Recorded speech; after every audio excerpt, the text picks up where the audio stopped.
the Supplementary Appropriation Bill 2023, the Appropriation Bill 2023, the Employment Amendment Bill number 2, 2022, the Competitions Bill 2022.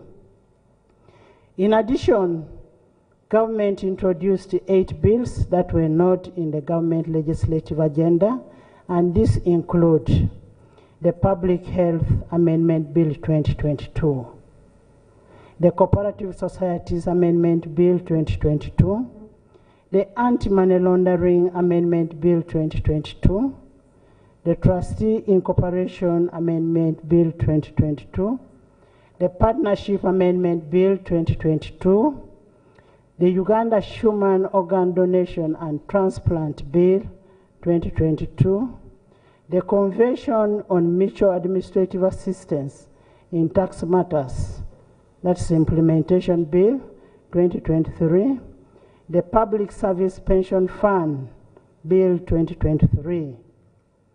Your Excellency, the realization of the Parliament legislative mandate is duly complemented by the private members' bills, notably the Anti-Homosexuality Bill 2023, the National Sports Bill 2023, the National Local Content Bill 2022, the Parliamentary Pension Amendment Bill 2022, the Market Bill 2022, the Employment Amendment Bill 2022. As you are aware, honorable members, Article 94B of the Constitution of the Republic of Uganda grants a private member a right to initiate a private member's bill. I want to thank the members who brought the private members' bills. It's your right. This Parliament is committed to ensuring that the members exercise their right to complement government in legislation without any hindrance, and will always work in consultation with the government whenever we have a bill that is coming on the floor. Your Excellency and honorable members, the government's legislative agenda is usually aimed at aiding the attainment of specific policy and development targets of government. I therefore urge you, the leader of government business and the government chief whip, to ensure that the third session witnesses a better achievement of the government's legislative agenda, better than what we had in the second session. Your Excellency, as part of our accountability as legislature, I wish to report during the session of the 11th Parliament, we have held 105 sittings. We have enacted 38 bills. We have passed 39 resolutions, of which 10 were to grant leave to private members to introduce private members' bills. We've adopted 67 reports, concluded 3 petitions, debated 73 ministerial statements. We have considered 7 statements from members. We've also considered 7 statements from opposition. Your Excellency and the honorable members, the bills passed in the second session exceed the 23 bills that were passed in the first session by 15 bills, meaning you had an improvement in terms of the bills by 15 bills. Congratulations. This is a testimony of the efficiency and effectiveness of you, the 11th Parliament. Distinguished guests and gentlemen, some of the critical pieces of legislation that has been passed in the second session of the 11th Parliament include the Anti-Homosexuality Bill, which is now an act, the Market Act 2023, the Human Organ Donation and Transplant 2023, the law revision, that's Miscellaneous Amendment 2022, and the Competition Act 2023. All these laws seek to address the needs of the society in pursuit to better living, development, and prosperity. Your Excellency and honorable members, the Anti-Homosexuality Act has by far elicited the most attention and debate. I wish to reiterate that as representatives of the people, we legislate to the best interest of our people that we represent, as envisaged in Article 1, 79, and 31 of the Constitution of the Republic of Uganda, in protecting the sanctity of family as a bedrock to our God-fearing country. Honorable members, we want to thank you for standing firm in defending our cultures, our values, and the traditions as per the aspirations of our people and prescribed in the Objective 19 and 24 of our national objectives and direct principles of policy state. I therefore want to congratulate all those members who supported this bill, now which is an act. Congratulations. In the same vein, with the humility, Your Excellency President, I want to thank the President of the Republic of Uganda, who is none other than for his steadfast action in safeguarding the interest of Ugandans and withstanding all the pressures in a bid to preserve our national interest and abiding by our national motto, which says, "For God and my country." Thank you so much, Mr. President. We also want to thank the First Lady and the Minister of Education and Sports, Mama Janet Kataha Museveni, for propagating the Christian values and encouraging the President in executing his mandate as a Chief Executive. Mama, we want to thank you so much because we know you believe in families. As representatives of the people, we sincerely thank the people of Uganda for their prayers and entrusting us to legislate for them, and now encourage the task. We now encourage the duty bearers under the law to execute the mandate that is bestowed upon them in operationalizing the Anti-Homosexuality Bill 2023. It is now their duty to enforce the law in a fair, steadfast, and firm manner without fear or favor, for the good of Uganda, for the good of our cultures, for the good of our traditions.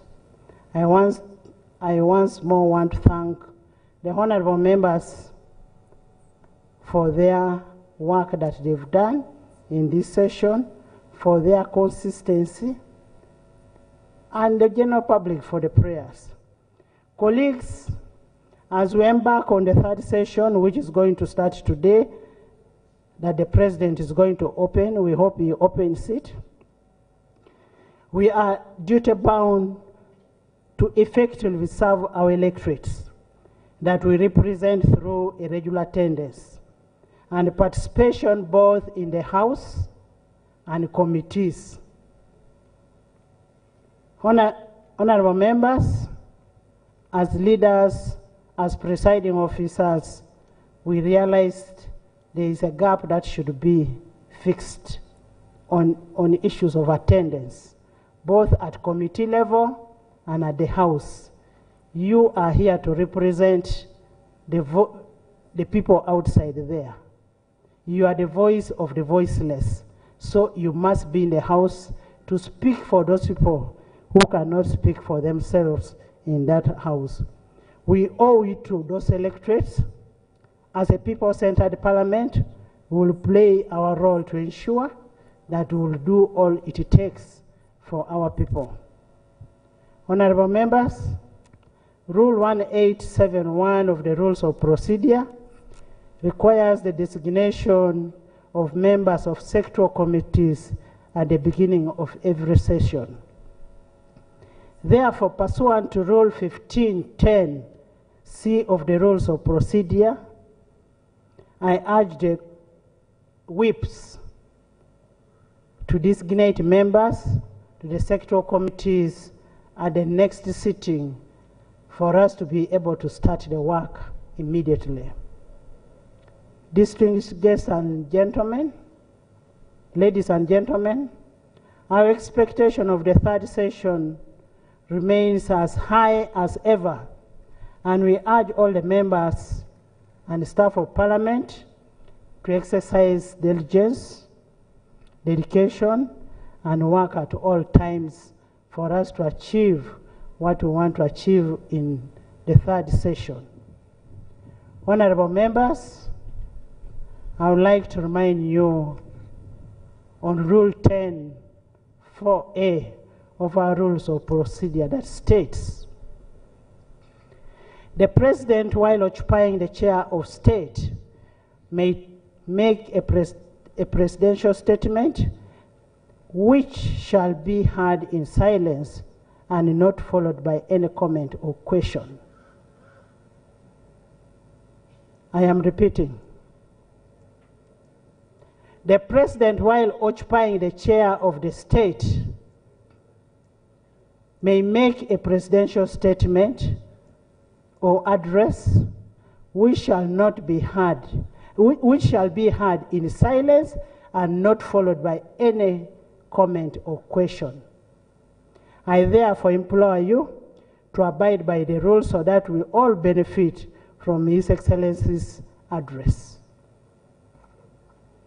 You will have an ample time as members of Parliament to debate on the address of the President.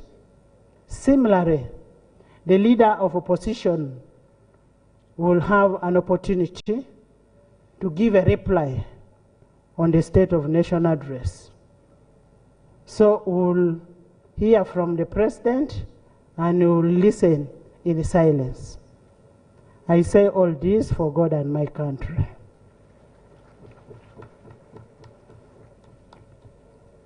Item number 5, invitation by the Right Honourable Speaker to His Excellency the President to deliver to Parliament an address on the state of the nation in accordance with Article 101(1) of the Constitution. Your Excellency the President of the Republic of Uganda, it is your mandate under Article 101, Sub-Article 1 of the Constitution of Uganda, 1995, to deliver to the country a State of the Nation address, the purpose of which this House has convened here today. I now take the singular honor and privilege to invite you, Your Excellency, to address the august House and by extension to address the country. You are most welcome.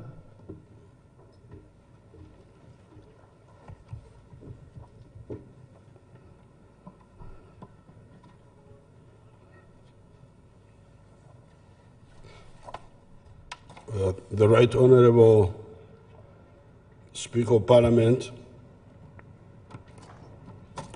His Lordship the Chief Justice, the Deputy Speaker, His Lordship the Deputy Chief Justice, the Prime Minister, Deputy Prime Ministers, Honourable Ministers, Honourable Members of Parliament, members of the Diplomatic Corps, Their Highnesses, the traditional leaders, distinguished guests, ladies and gentlemen. In fulfillment of the constitutional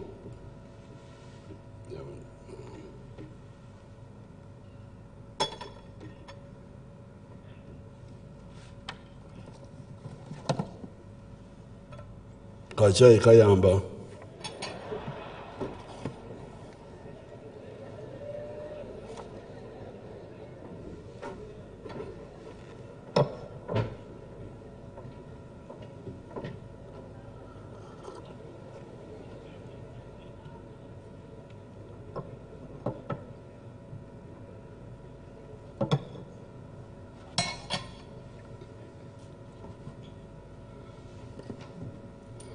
In fulfillment of the constitutional requirement under Article 101, Clause 1 of the Constitution of the Republic of Uganda, I am here to deliver the State of the Nation Address 2023.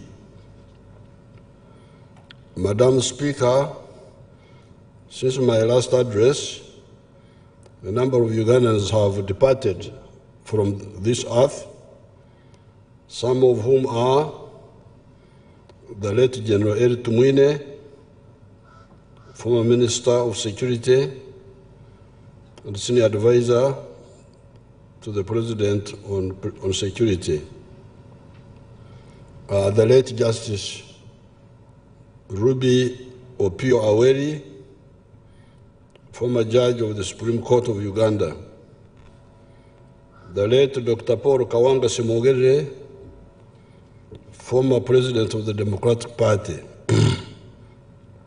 the late Honorable Charles Okere Ngola, former State Minister for Labor, the late Bishop Patrick Okabe, former Member of Parliament for Serere County, the late Keith Mhakanzi, former Permanent Secretary, Office of the President, the people who have died in the landslides, in the floods, and our soldiers who died in Somalia.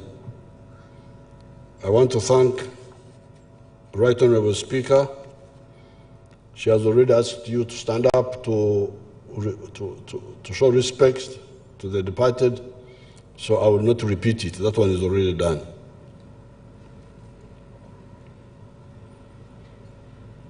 The performance of the economy.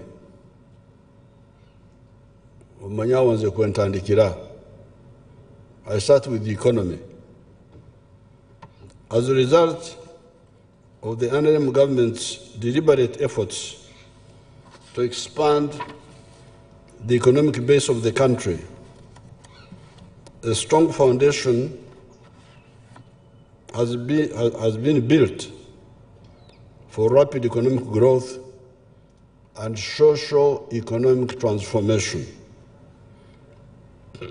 In 1986, when the NRM government took administration of the country, the size of our economy was equivalent to US dollars 1.5 billion. That's what it was in 1986. Today, our economy is about US dollars 49.4 billion.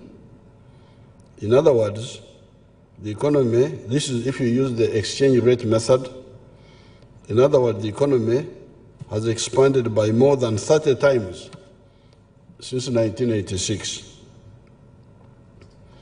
The economic growth rate for this year is projected at 5.5% in real terms, compared to 4.7% last financial year, 2021-2022. Over the next 5 years, the economy is projected to grow at an average rate of 6.57% per year. But these are the growth rates of the Ministry of Finance. I believe we can grow faster than this. You know, I don't always agree with that Ministry of Finance. And I will say so, I will tell you why later in this very speech. This growth will arise from, one, economic stability as a result of low inflation, two, establishment of more manufacturing plants, factories, Ugandans, when you hear plants, don't think they are talking about crops. Plants in this English of theirs mean factories. I don't know why they call them plants. Amakorero. Continued implementation of the parish development model. 4, support to small and medium-scale enterprises through Emyoga circles, the youth and women funds and other initiatives. 5, increased oil and gas sector activities. And 6, growth in regional trade and the positive impact of the continued recovery of the economies of in the Middle East, Asia, Europe, and the USA, which provide markets for our exports. Therefore, by the end of the financial year 2023-2024, Uganda's GDP is projected to grow up to 207.22 trillion shillings, which is equivalent to $55.2 billion. If you put it in PPP method, purchasing power parity method, this would mean an economy of $156.7 billion.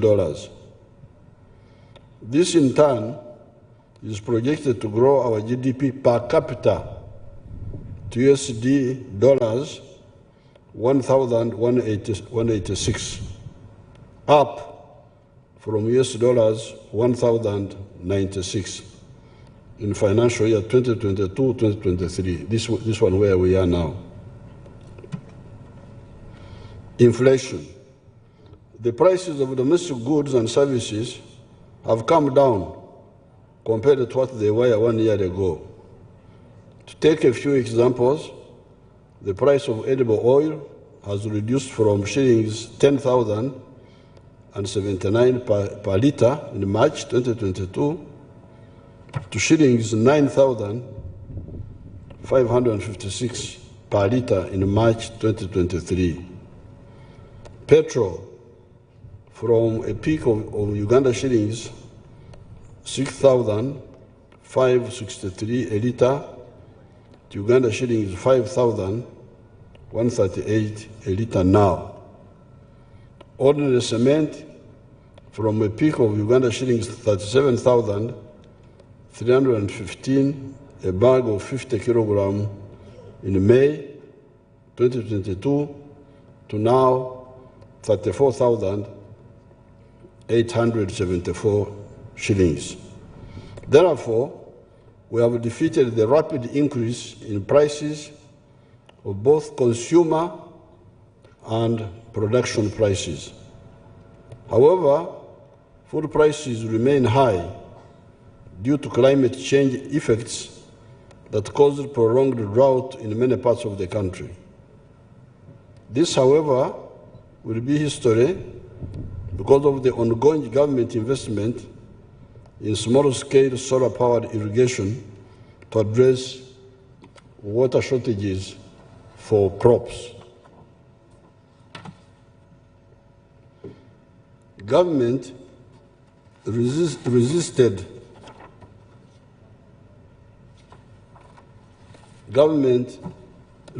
price controls and subsidies when prices went up sharply. You know, there are always those pressures for populist, cheap actions which are very dangerous to the stability of the economy. This is because these kinds of measures are not sustainable and they instead introduce distortions in the economy. They bring about the old habits of smuggling, magendo, and can result in shortages of goods in the market. This happens when some rich business people hide consumer goods to cause artificial shortages in order to benefit from higher prices. Some countries gave subsidies or controlled prices of some essential commodities, such as fuel, bread, wheat, etc. We do not believe in subsidizing consumption, such as subsidizing petrol for people to drive to nightclubs.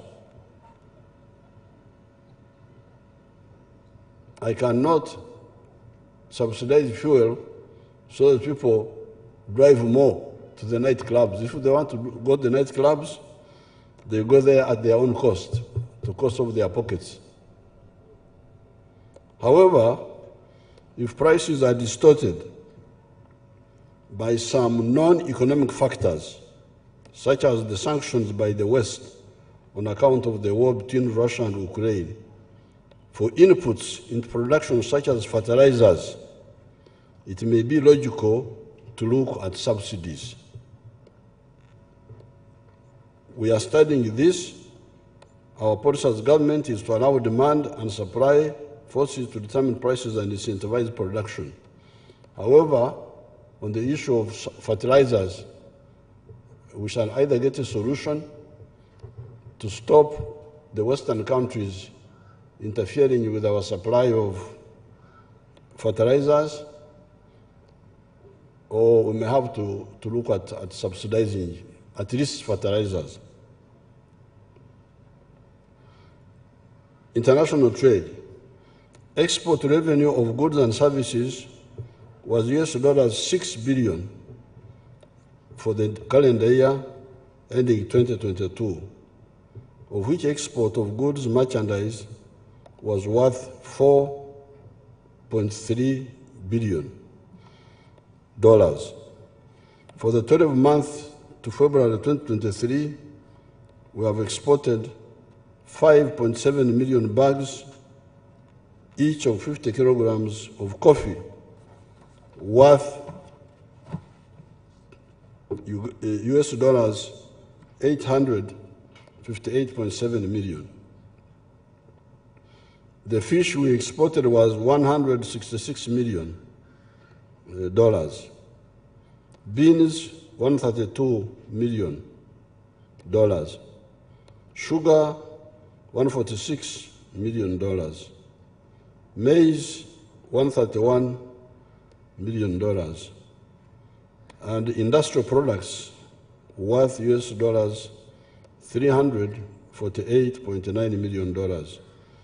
These were exported mainly to the regional markets. All this has been possible because of the NRM's efforts to grow and diversify the economy. Export of services was worth US dollars 1,776 million dollars, or $1.8 billion, of which tourism was US dollars 1,047 million. And this was equivalent to 59% of all the services export receipts. This shows the huge untapped potential in the tourism sector that the government is working in partnership with the private sector to harness. Regional integration efforts and promoting intra-African trade are taking root. Uganda now exports more to Africa than to the rest of the world, with 86% of our exports going to Africa in the 12 months to February 2023, and 57% to the East African countries. What we need to intensify as Africa is to build regional infrastructure to improve connectivity within the region and reduce trade transaction costs. This way, we shall be able to pull our populations out of poverty much faster, because we shall attract more investments. On foreign direct investment, Uganda's investment climate remained competitive in the region and globally. Because of this, investors willing to bring their money and invest here have increased. This is partly due to the stable and sound economic policies and the prevailing peace and security in the country. Foreign direct investment, FDI, inflows to Uganda continued to recover and reached US $949 million during the first 6 months of this financial year, 2022-2023. This is in part due to increased financing to the oil and gas, as well as the mineral development sectors. Increase in household incomes. Although the country has been faced with economic shocks, household businesses have responded positively to government investments in especially infrastructure and the various wealth creation initiatives. As a result, 60% of households have increased their incomes in the year ending December 2022 compared to 43% whose incomes increased in the same period a year ago.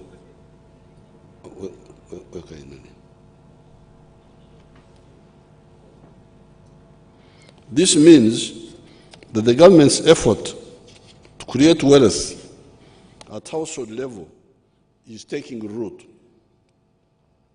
This will be further enhanced by the parish development model and the Emyoga government initiatives. As prices stabilized toward the end of 2022 and incomes increased, access and affordability of essential goods and food products has improved.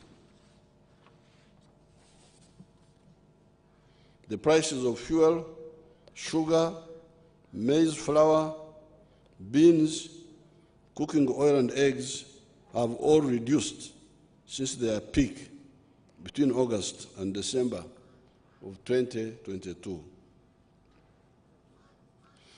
When the NRM took over in 1986, the economy depended on a few cash crops, namely coffee, cotton, tea, and tobacco. Since then, the economy has become bigger and more diversified. Some of the agricultural produce, which were only for consumption at home, such as maize, beans, matoke, bananas, fish, milk, etc., have become commercial, contributing to household incomes. Other crops that have joined the traditional cash crops include sunflower, from which we now make edible oil, palm oil trees, vanilla, avocado, oranges and mangoes, which are raw materials for the agro-processing factories. We now produce enough sugar. In fact, now we have what surplus which we are exporting to our neighbors. Steel products, cement, other building materials such as tiles at Kapek Industrial Park, mineral extraction and beneficiation, etc. We shall soon produce oil and gas, and the infrastructure development to enable this is currently under construction, including the East African crude pipeline, power and water infrastructure, and Kabale International Airport. Uganda has a vibrant economy and workforce that is transforming our economy into a digital one. There are many businesses and financial transactions taking place within the country using the internet and other online avenues. This is not only improving efficiency, but also creating many jobs for the youth. The fiscal performance. Domestic revenue in financial year 2022-2023 is estimated at Uganda shillings 25.55 trillion. This is about 13.7% of GDP. Next financial year, 2023-2024, we plan to collect Uganda shillings 29.67 trillion as a domestic revenue. Through our strategy to raise revenue, the government is planning to raise at least 18% of GDP in the next 5 years. When we achieve this target, we shall be able to reduce our reliance on borrowing to finance a larger share of our budget.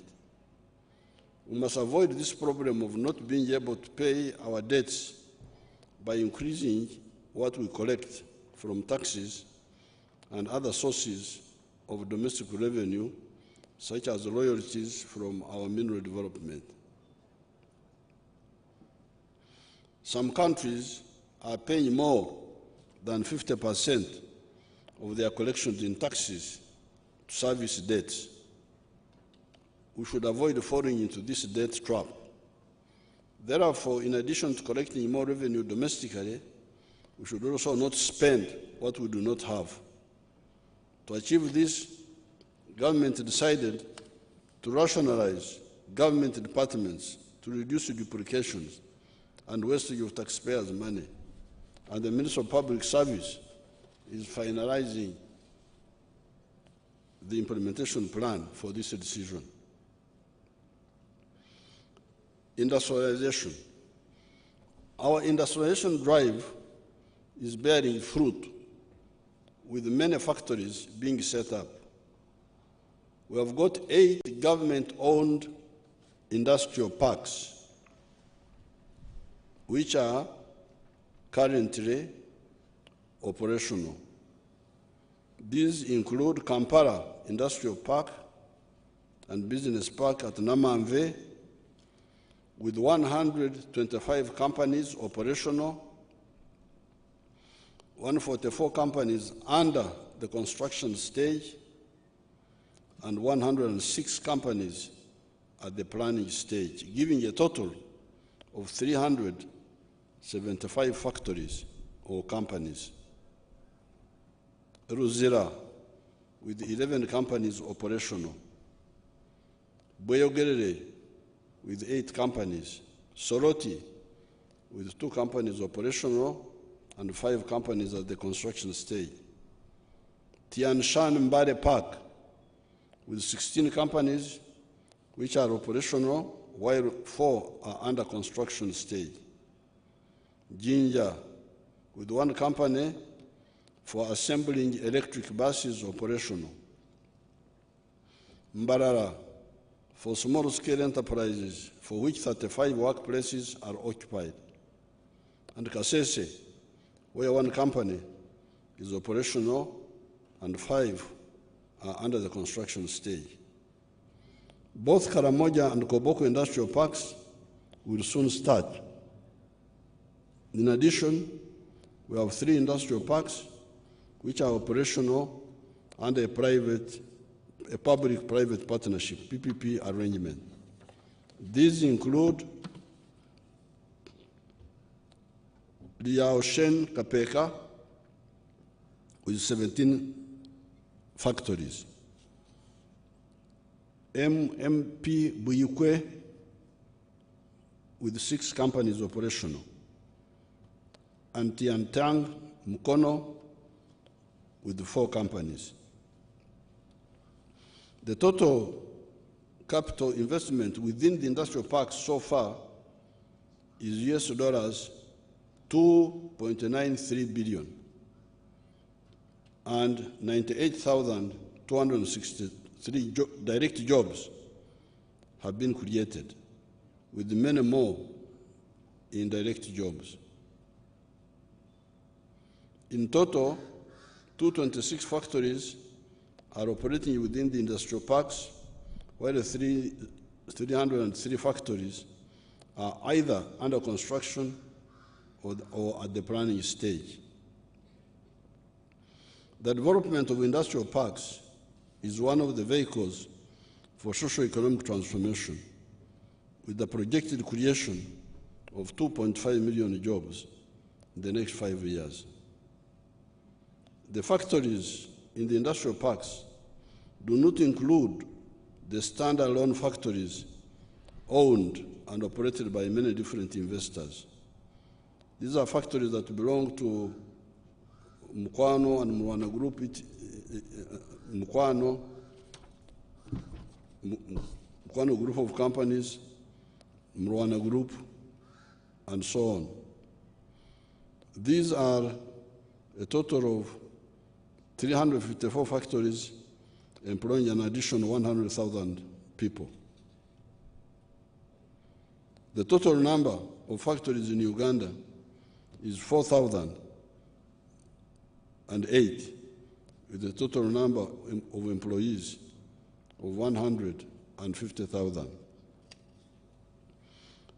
We are committed, the parish development model, we are committed to creating wealth and jobs by moving households from the non-money economy to the money economy. To achieve this goal, government launched the parish development model to accelerate socio-economic transformation. Using this approach, 39% of households which are currently in the non-money economy, the majority of whom are in subsistence agriculture, will move into the money economy. The parish development model will increase incomes, improve quality of life, and eradicate poverty at household level through modernization of agriculture, industrialization, improved services delivery, and using modern communication technologies. Through the parish development model, agriculture will be transformed from subsistence to commercial. This approach will organize and deliver public and private sector interventions for wealth creation and employment generation, using the parish as the economic unit for planning, budgeting, and service delivery. Therefore, the 10,594 parishes in the country would be the growth and service delivery units in the parish development model. Government has committed Uganda shillings 1,059 billion this financial year for its rollout countrywide. So far, parishes which established circles have received Uganda shillings 50 million each, benefiting 906 circles and more than 21,000 individual beneficiaries. Government will deepen the implementation of the parish development model beyond the financial inclusion pillar by maintaining disbursement of Uganda shillings 100 million per parish next financial year and in the subsequent years.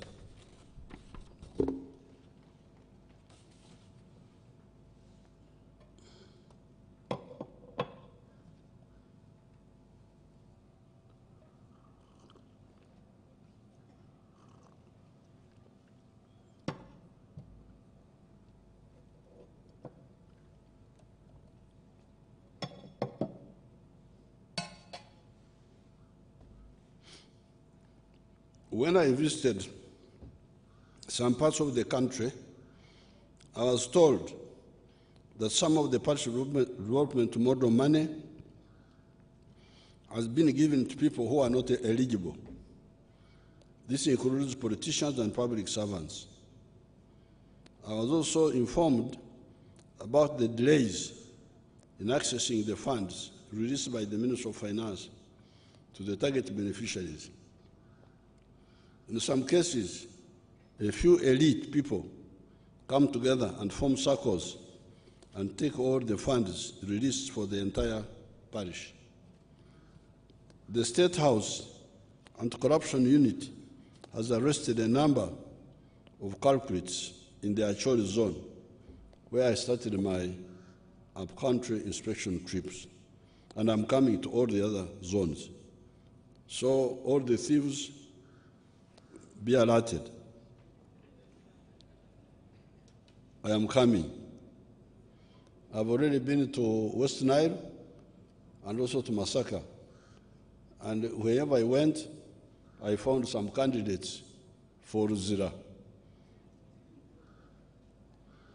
The PDM program is a successor program to the NADS and Operation Wealth Creation programs. Especially the Operation Wealth program, starting in 2013, succeeded in bringing down the households outside the money economy from 68% to the present figure of 39%. We therefore salute the Operation Wealth Creation. It did something. The Operation Wealth Creation did not only convert 29% of the households from Abakorere Kida Kyonka, teach me each keken to the money economy, but as an example, increased the production of coffee from 2,060,000 kilogram bags to now 9 million bags, and would have increased to 12 million bags if it was not for the change to the new model of PDM, which people are still acclimatizing to. The change was, however, necessary so that the program is beneficiaries owned and we eliminate the grumbling of Begabera Boka. The government officials only serve themselves or favor themselves. PDM is saying, do it yourself. Here is a grant from the government to your parish circle of shillings 100 million per year. Besides, the parish is near your home. Hence, no more excuses. This is the strategy of the PDM. The money is there, cheap money, given to you, it's yours. Government doesn't want to take back that money. When you pay back, it remains in your circle. And the parish is near. It's not like the sub-county. It's not like the county. It's not like the district. So therefore, no more excuses by people who want to remain in poverty. About 3 years ago, about 3 years ago, I launched a wealth and jobs creation initiative for those who found it difficult to access financing through banks and other lenders for non-agricultural enterprises. This initiative has been successful in mobilizing the youth and women in the informal sector into productive self-employment by increasing their skills, acquiring equipment, and accessing affordable capital. As of the end of December 2022, seed capital amounting to Uganda shillings 558.24 billion had been disbursed, had been paid out, benefiting 6,714 Emyoga circles and covering 1.9 million individual beneficiaries. Whatever mistakes that occur in these low-interest poor people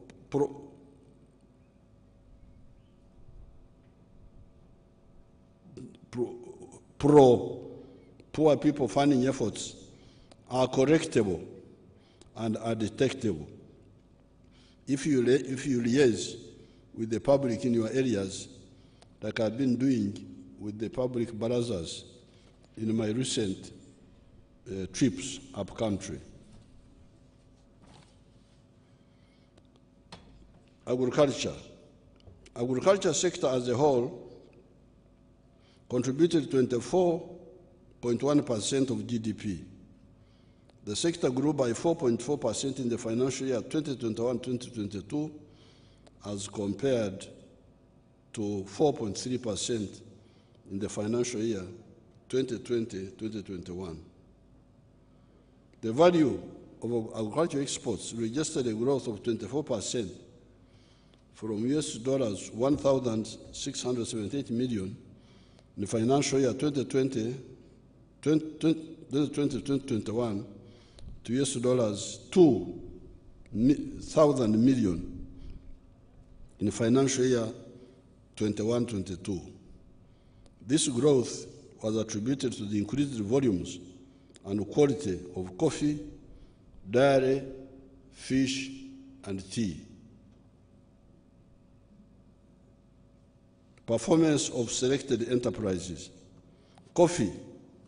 To take some examples, the volume of coffee produced increased by 5% from 8 million 60 kilogram bags in financial year 2020-2021 to 8 million 4.5 million 60 kilogram bags in the year 2021-2022.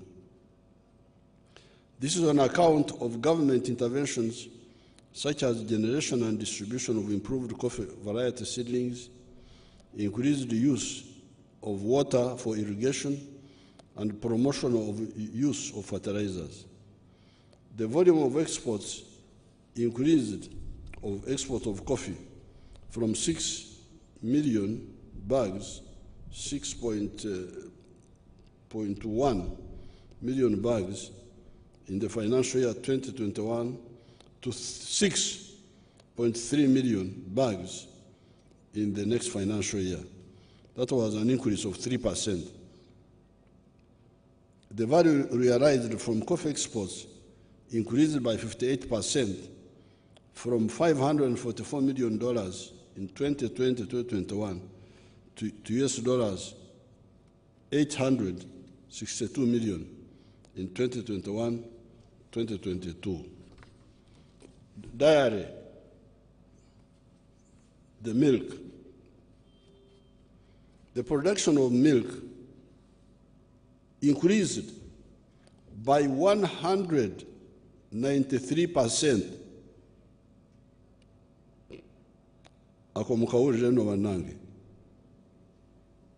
The production of milk increased by 193%. Not 10% like this one of finance. Finance is 6%, 5%. There's a percentage that Ministry of Finance. Aye Yange, aye BFA. Here, milk grew by 193%. With these economies which are so rich in natural resources, we should not continue talking about this 6-7%. This speech which I am reading is mainly from Ministry of Finance. I try to put in my views here and there, but it is their statement. I am their puppet. But if you want to know my own thinking, here you have it. Unfortunately, this is a sector where I am involved directly. I don't need finance. I don't need anybody. As long as there's peace in Uganda, we grow the economy. So, the milk sector grew by 193%. 6%. 6% you are coming from underground. And you say, I've only come 6%. When will you get out of the ground? Turkrabadi, Kubanga oli eyo wansi eyo. When shall we see you? So the milk grew by 193% from 2.8 billion liters in the financial year 2020 to 5.4 billion liters in financial year 21-22.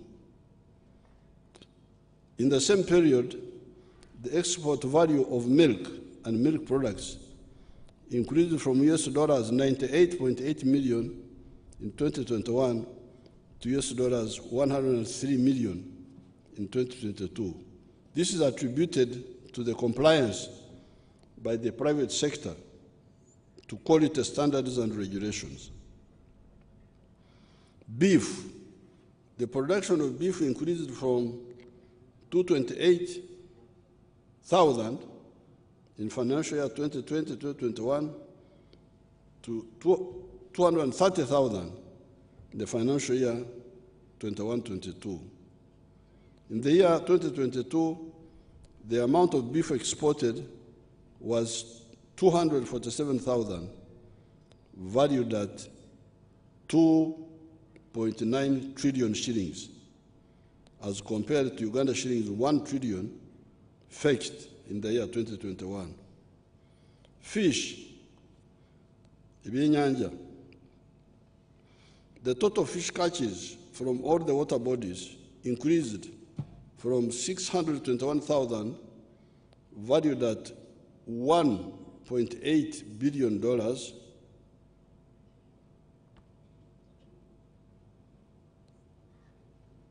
this figure here, my people, 1.8, they say dollars, but I don't think it's dollars. It must be shillings.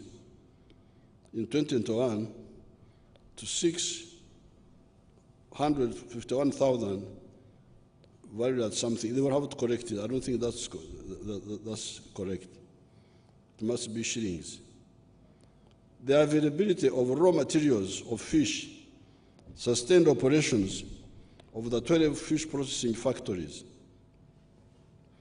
The performance has been a result of government focus on gazetting of fish breeding grounds, enforcement of fisheries laws and regulations, provision of quality fingerlings and fish feed, and providing and enabling an enabling environment for the private sector to invest in aquaculture. The value of fish and fish products exported increased by 27.7% from US dollars. This one sounds more correct. From US dollars 148 million in financial year 2021 to US dollars 156 million in financial year 2021-2022. Provision of quality agricultural inputs. Government is currently implementing the parish development model, transform the livelihood of the 39% of the households still in subsistence economy to modern commercial farming. The strategy under PDM is transfer funds to parish-based circles where farmers can borrow and procure inputs such as seed and agrochemicals for agreed and selected enterprises. Government will continue to ensure that farmers across the country access quality seeds, planting and stocking material, disease and pest control, research, extension, and overall policy guidance. Pests, vectors, and disease control. The National Agricultural Research Organization, NARO, is conducting research on an anti-tick vaccine development and has already launched trials. Efficacy evaluation trials have started at Chiborara Prison Farm, Isimba, Maruzi, Nabwin, and Mbarara. Government continues to facilitate research in disease-resistant varieties, and building capacity of farming households on the best agricultural practices on integrated pest and vector and disease management and other efforts. Mechanization and farm power.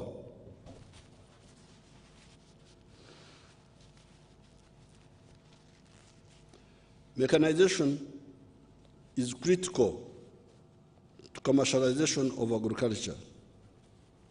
In the financial year 2021-2022,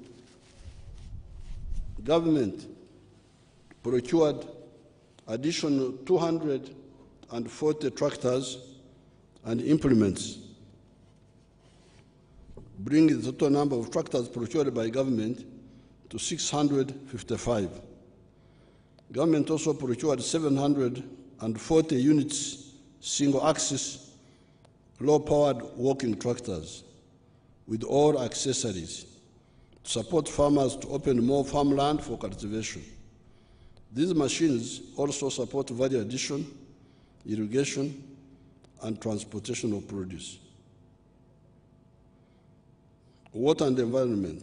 The availability of adequate water resources is critical to the sustainability of the well-being of the society. When it comes to water for irrigation, the irrigation area has increased from 19,138 hectares to 22,797 hectares. The overall cumulative storage of water for production stands at 52 million cubic meters. These targets have been achieved on account of the following interventions. Number one, solar-powered irrigation demonstration sites. Government has completed the construction of 121 solar-powered irrigation systems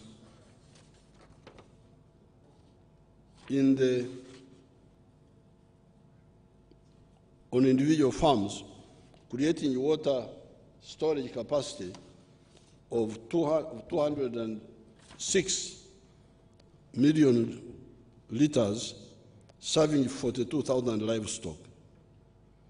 The government strategy is to increase safe water supply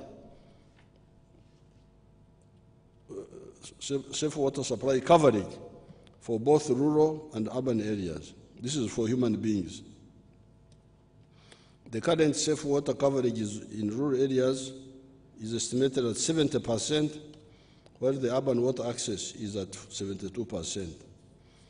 Out of 70,512 villages, 49,102 villages have been served with at least one source of safe water. To achieve the planned target to restore wetland cover back to 13%, government is implementing several interventions that include restoration of degraded wetlands, demarcation of wetland boundaries, and strengthening awareness and sensitization campaigns on conservation of wetlands, as well as providing alternative livelihoods for people that have been encroaching on wetlands.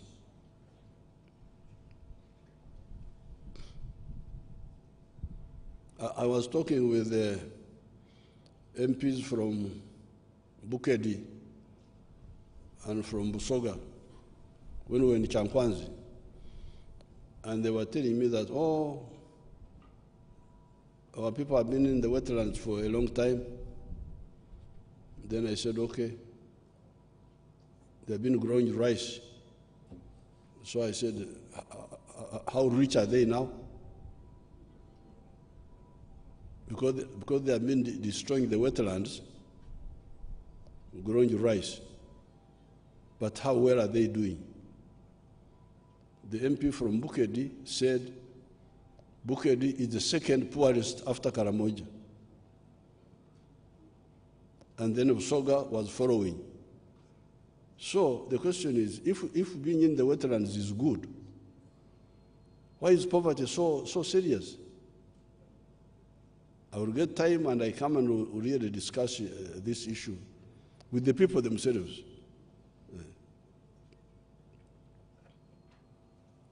You are destroying the wetland, the water of the country, and you remain poor. So what do we do? Temura wao banange. Floods. Floods have over the last 3 weeks been experienced in River Katonga and River Ruizi catchment areas, resulting in destruction of infrastructure and property such as roads, bridges, people's houses, disruptions to transportation of even death, as reported around River Ruizi in Mbarara.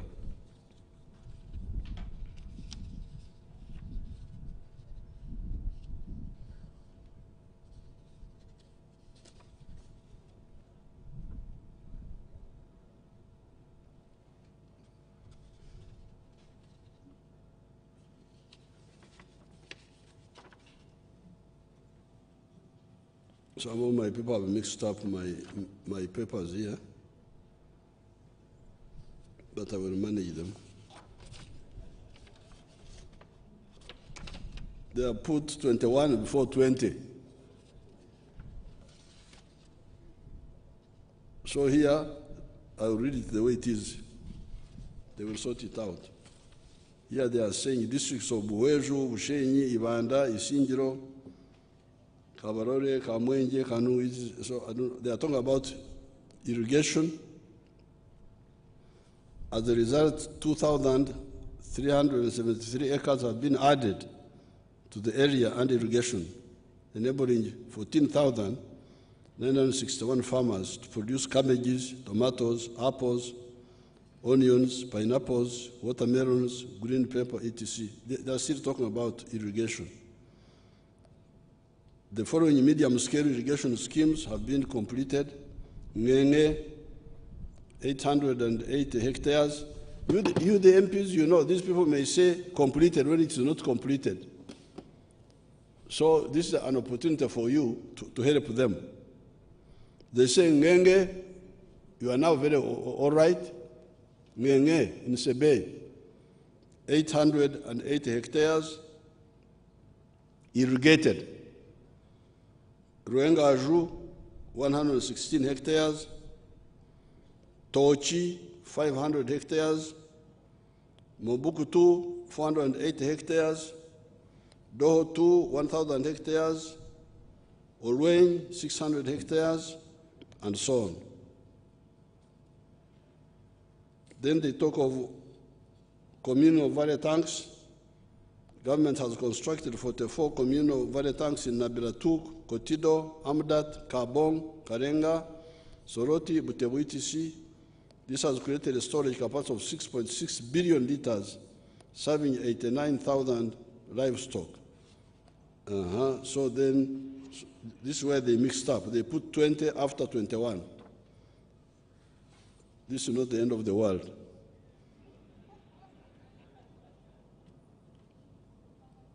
Ekitata muyima. For Waganda tulina eddagala ly'ebizibu bino. Ogambira nti kasita obeera n'obulamu ensobi zigenda kutereera.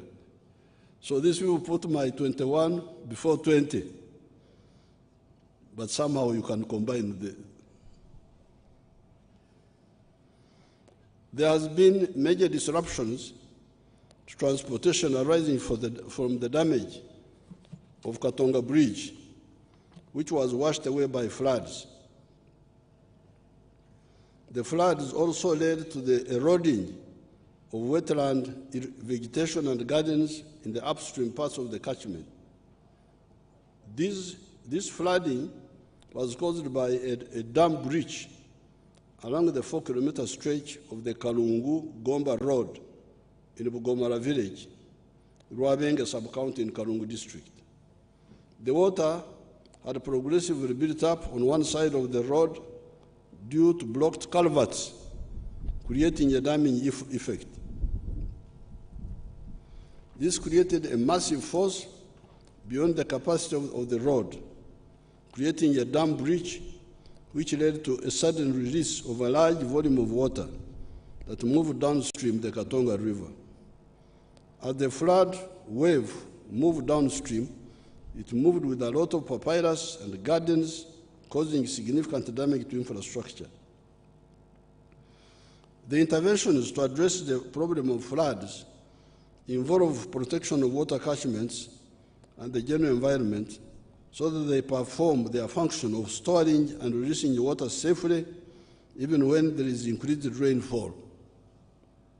Regular maintenance of water bodies and rivers so that they perform their water storage and conveyance function.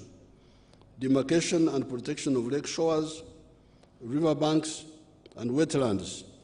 To limit encroachment by settlements, construction of water storage facilities, agricultural activities, and other development, and strengthening of the early warning systems and the enforcement of the water and environmental laws at all levels. People who damage the environment do so at their own risk. Have we not seen enough examples? Nantabulirwa yasabana na bwabumba. That's what we say in our language here. The one who does not listen to advice insisted on using a clay boat on the lake and drowned in the lake. Somebody created a boat from clay, and people told him that clay cannot make a boat. Don't do it. He couldn't listen. He made a clay boat, he put it in the lake and drowned there. And that's how our people here in Uganda got a proverb that Nantabulirwa yasabana na bwabumba. So the people will tell people, please, in the book of Genesis, at even Katonda, this is now not mine. The other one was mine, but this one now. In the book of Genesis, chapter 1, verse 9, God commanded the water to separate from the dry land. Imagine Katonda. In the book of Genesis, it says, let water and dry land separate. It says, then God said, let the waters under the heavens be gathered together into one place, and let the dry land appear. And it was so. That's what God said. But a Ugandan comes and says, God was wrong. What is water? I will turn into garden. Uganda tebatia.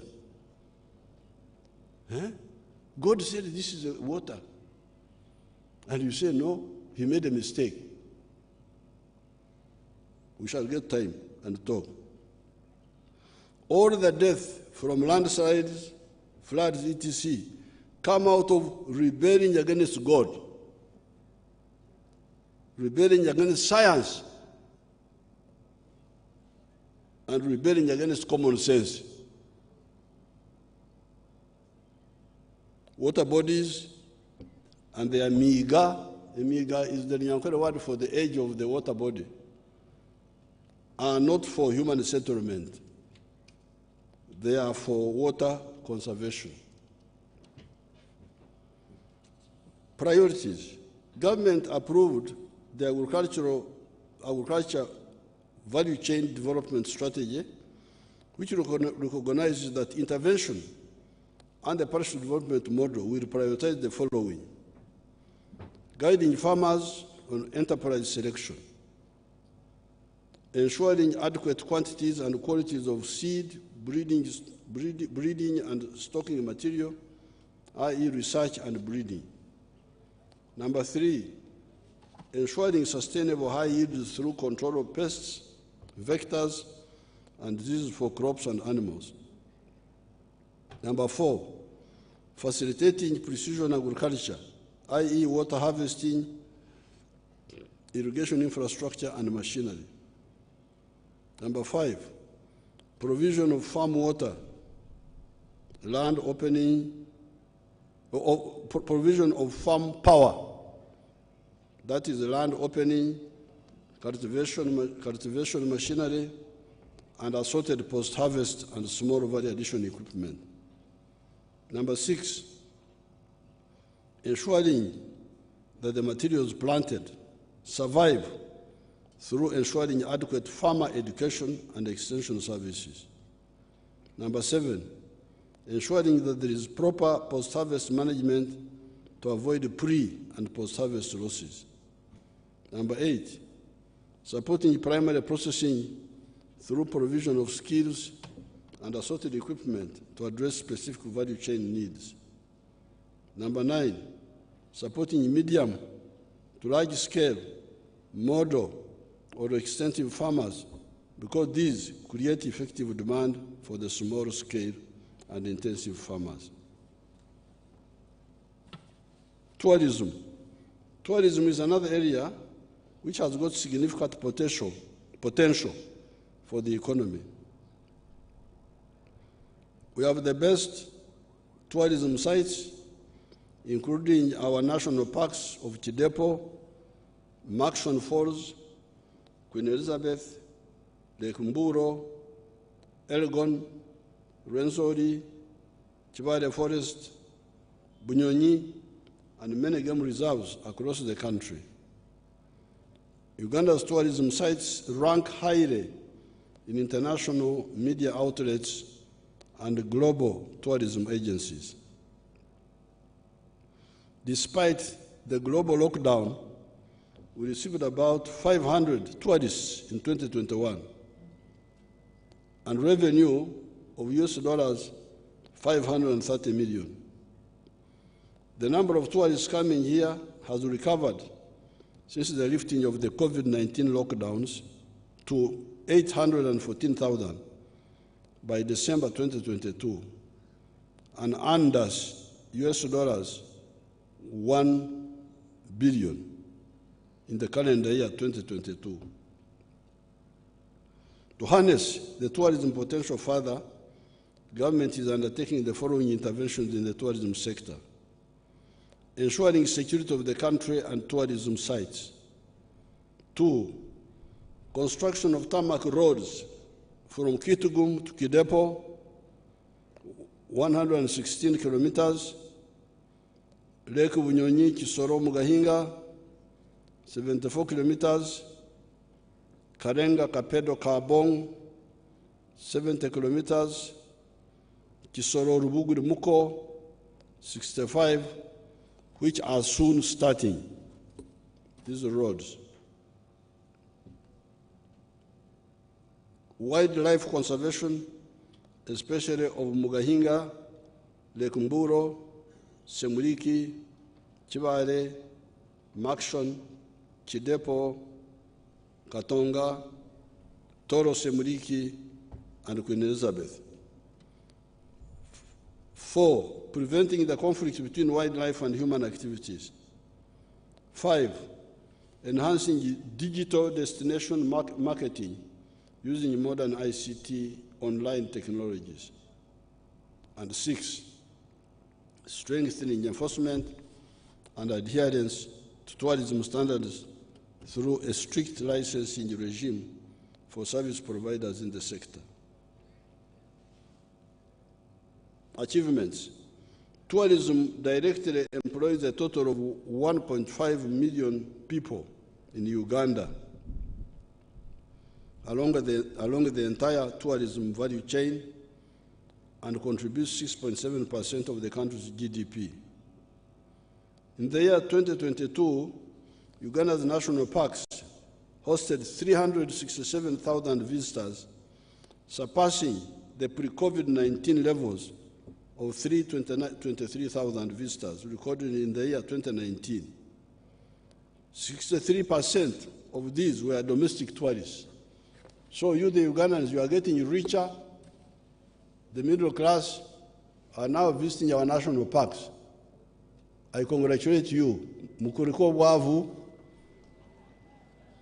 Ate namwe mweyegaleko.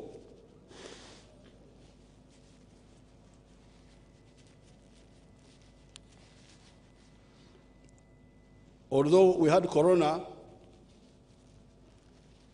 you hear that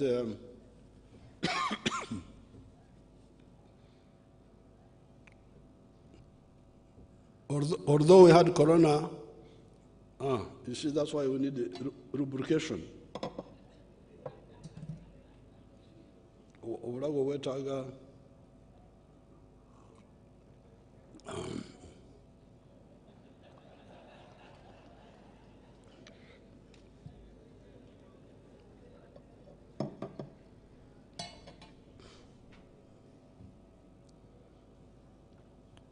Although corona stopped people from coming from outside, but the figure here is showing that arrivals into the national park went up. And the main reason was because of the Ugandans who are going to the national parks, which means the Ugandans now have some, yes. In the year, Uganda's national, the year 2022, Uganda's national parks hosted 367,000 something, instead of 323,000. Why? And this is in spite of corona. Why?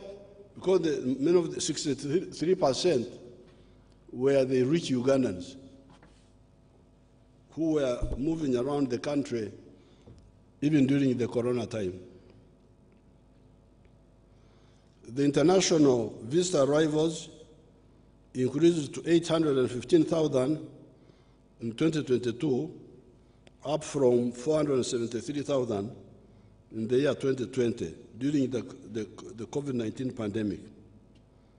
Although there is recovery, the performance is still lower than the 1.5 million tourists recorded in 2019.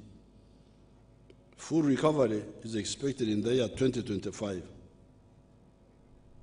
Leisure and holiday visitors stayed longer, 11 nights in 2022 compared to 7.6 nights in 2019, and spent higher daily at $172 per night compared to $168 per night in 2019. The wildlife populations for most animals have increased. For example, the number of elephants increased from 5,700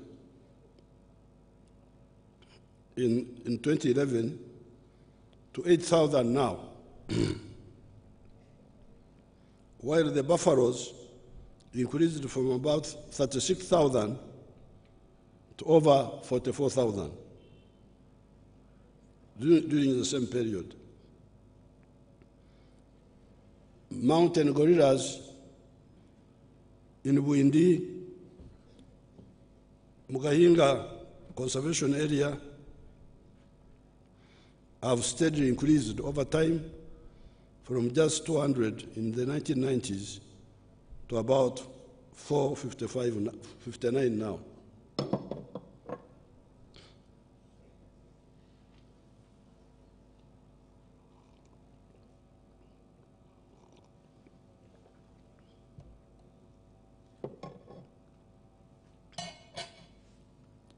Infrastructure development.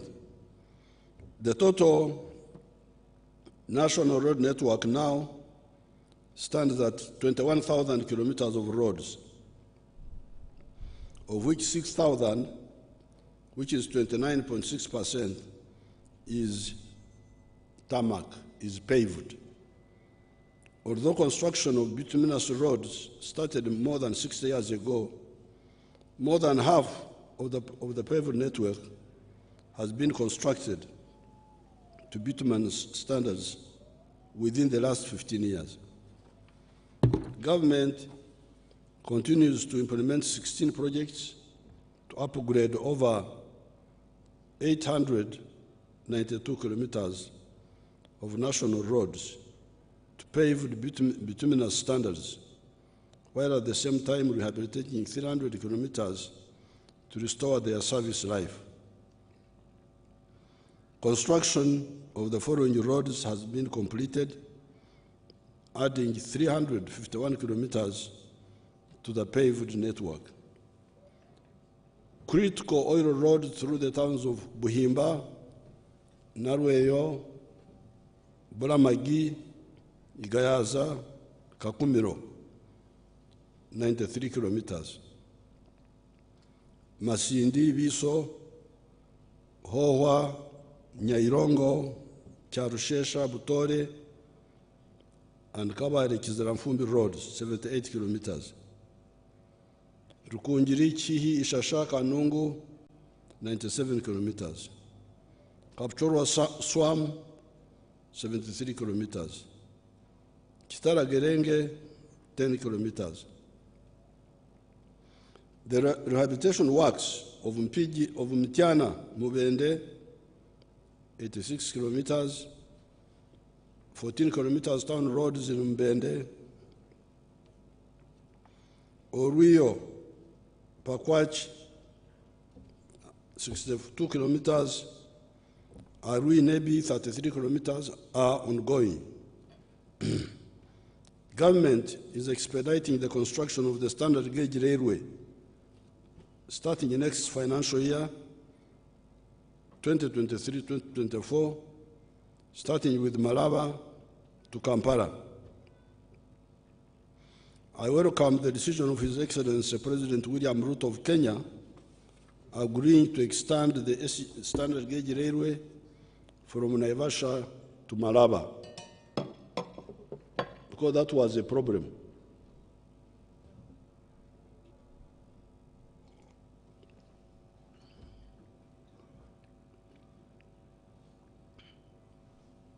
In the meantime, the rehabilitation of the Tororo to Gulu meter gauge railway and Kampala meter gauge railway are underway.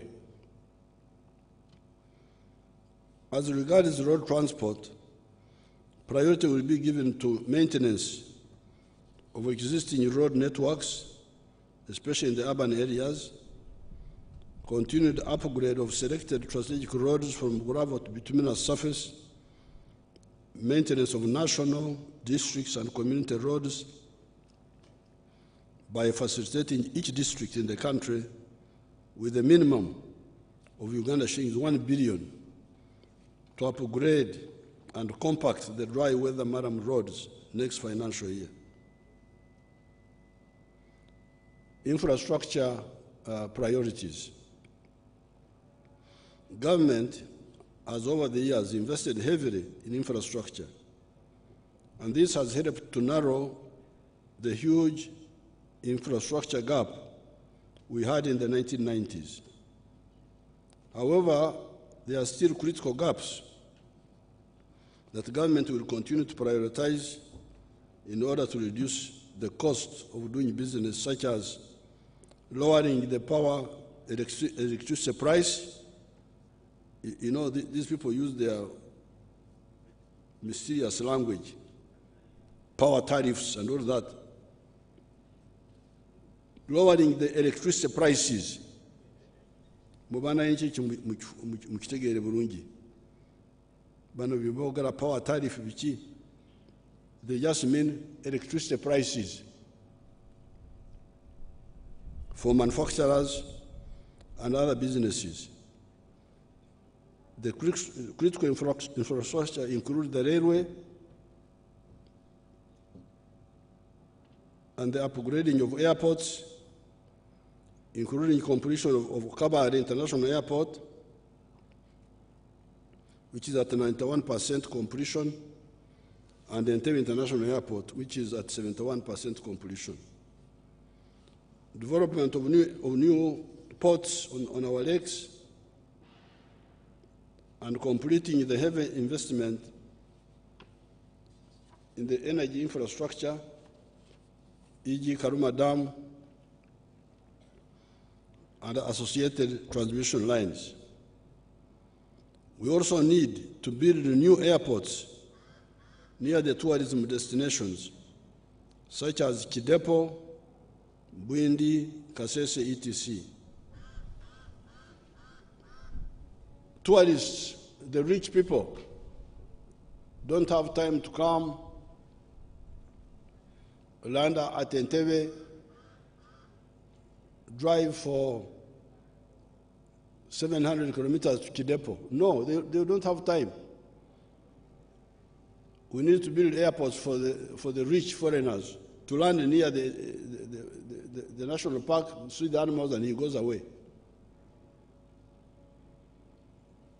But those airports, of course, also help with security. Like now with operations, night operations in Karamoja, we fly from very far, from Nakasongora, from all those places. It's better to have an airport within a good airport, which can operate by day and by night in those areas.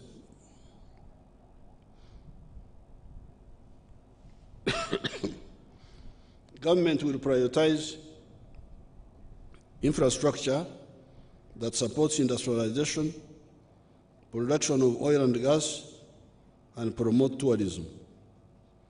These include industrial parks, electricity power substations, extending and upgrading electricity transmission lines, water for industrial use, and ICT infrastructure. Energy. The total electricity generation capacity is now 1,346 megawatts. This is from 60 megawatts in 1986. This will increase to 1,800 megawatts once Karuma is commissioned this year. This means, therefore, that the construction of the transmission lines to evacuate this power must be completed without further delays. These lines include Karuma, Kawanda, 400 kV, Karuma Oruyo, 400 kV, Karuma Lira, 132 kV, and Kole, Gulu, Nebi, Arua. They didn't put the strength here. I think it is 132 kV. The demand for electricity is increasing by 15% per year. Although these figures of finance, these figures are Kasowo. My figures, you had my figures of the milk, 193%. But we're 15%.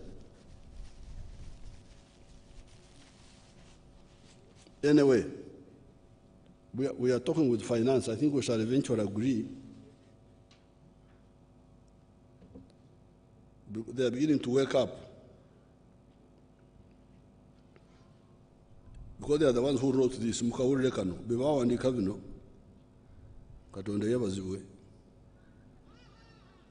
This means they are the ones writing this. Me, I'm just reading. This means that even with 1,800 megawatts installed electricity generation capacity by the end of this year, there will not be enough power for consumption and for manufacturing in the next 5 years if we don't continue to invest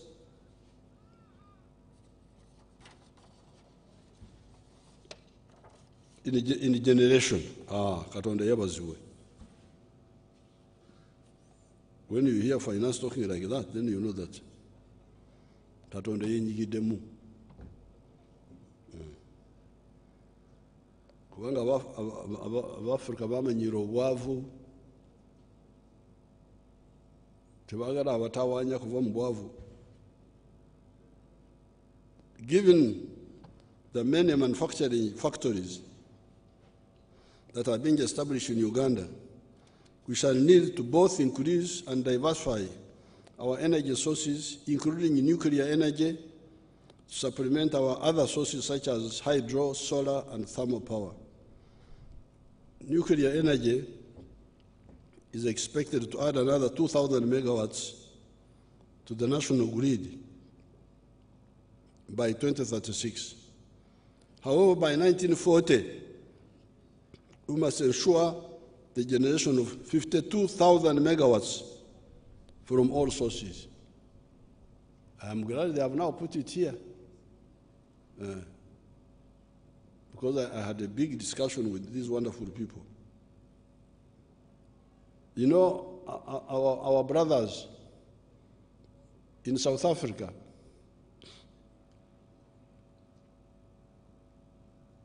of the ANC, when they came in, the whites, those people were fighting, were generating 36,000 megawatts of electricity. This was 1994. South Africa was already generating 36,000 megawatts. Now here my people are talking of 1,800. And they are talking about it as a big thing. They are very happy to talk about it. They are not embarrassed.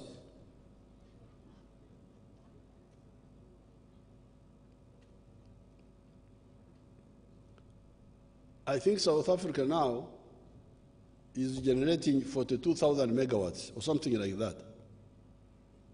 But there is a big power shortage there. President Ramaphosa told me. So you can imagine 42,000 megawatts, but our brothers are crying in South Africa. And here you have got my people here talking 1,800 megawatts. They talk about it as a big thing. They don't even feel embarrassed. They go to international conferences with PowerPoints that they are showing. How wonderful they are. I feel embarrassed on them. Please don't show these figures. Keep quiet.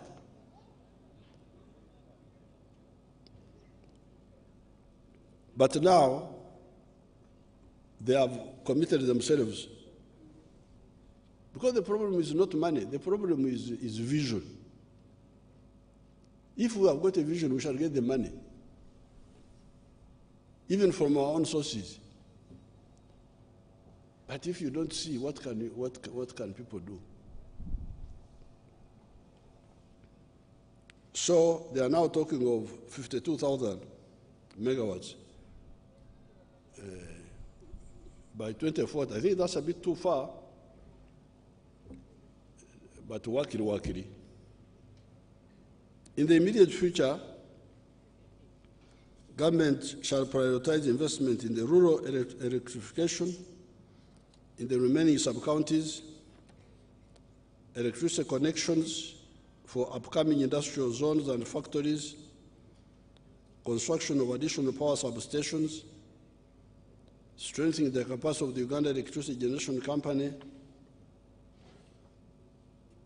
and so on. Above, in this speech, these are my own words now. Most of the others have been the ones of finance and those groups. And energy and agriculture. So, as a loyal delegate, I have represented them. I have told you exactly what they wrote. But this is now mine. Binobyange, above, in this speech, I've said that our economy will be of the GDP size of US dollars 55.2 billion by the end of the financial year 2023-2024. This is assuming a rate of growth of 6% per annum. This is all while our economy is still largely raw material based.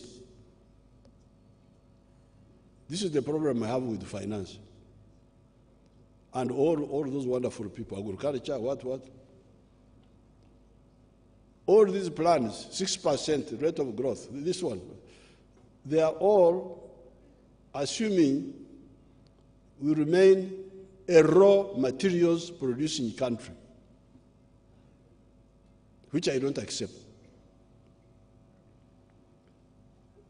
This is assuming a rate of growth of 6% per annum.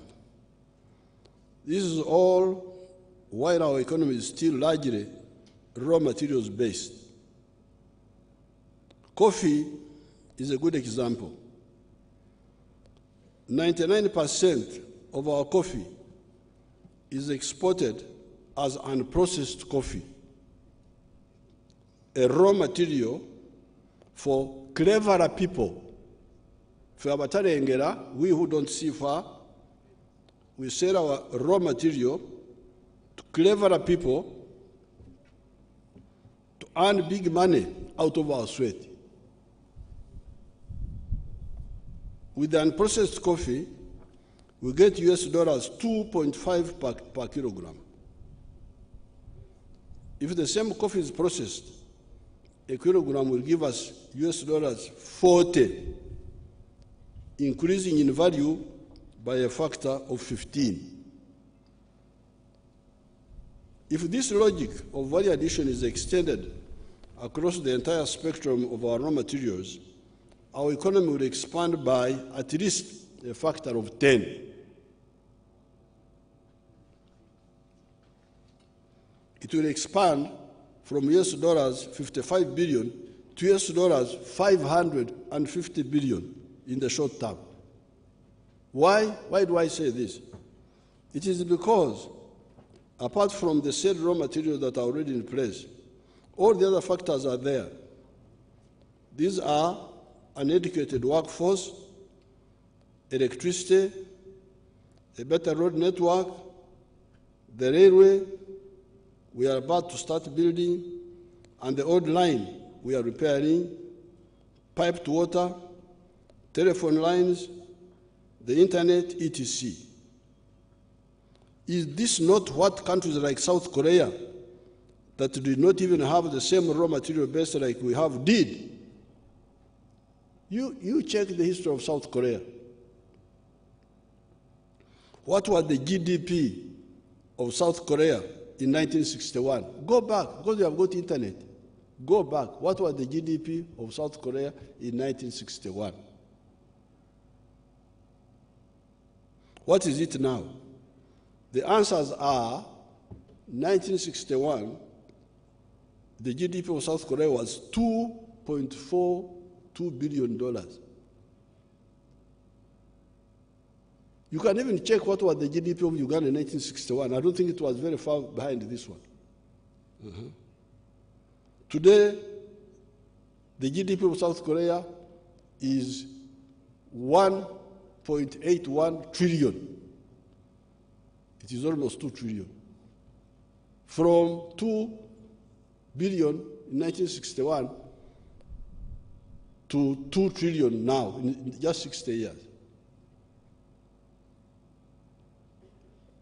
And in land area. And they don't have the resources we have. So really, I am not part of this Vision 2040. Please,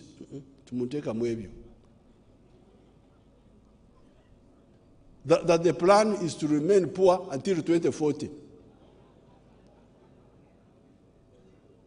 That is their plan. In the Sigiri Mweyo, that's not mine, but I am presiding officer. If you are presiding over confusion, you also bring some confusion too.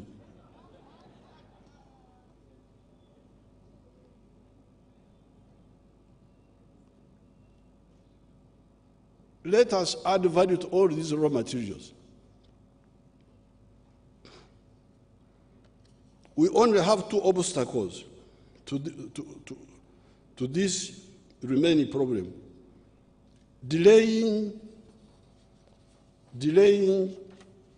and tossing up and down investors.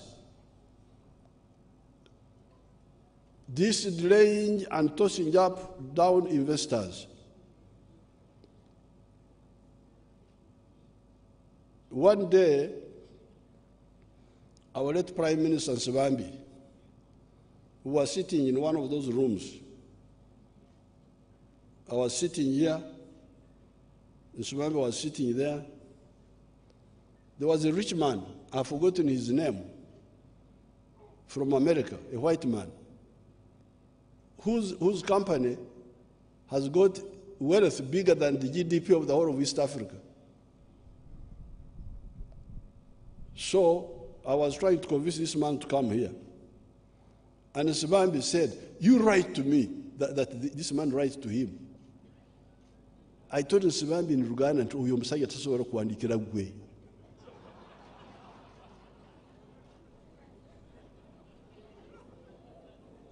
This man cannot write to you, Nsibambi Apollo, cannot write to you.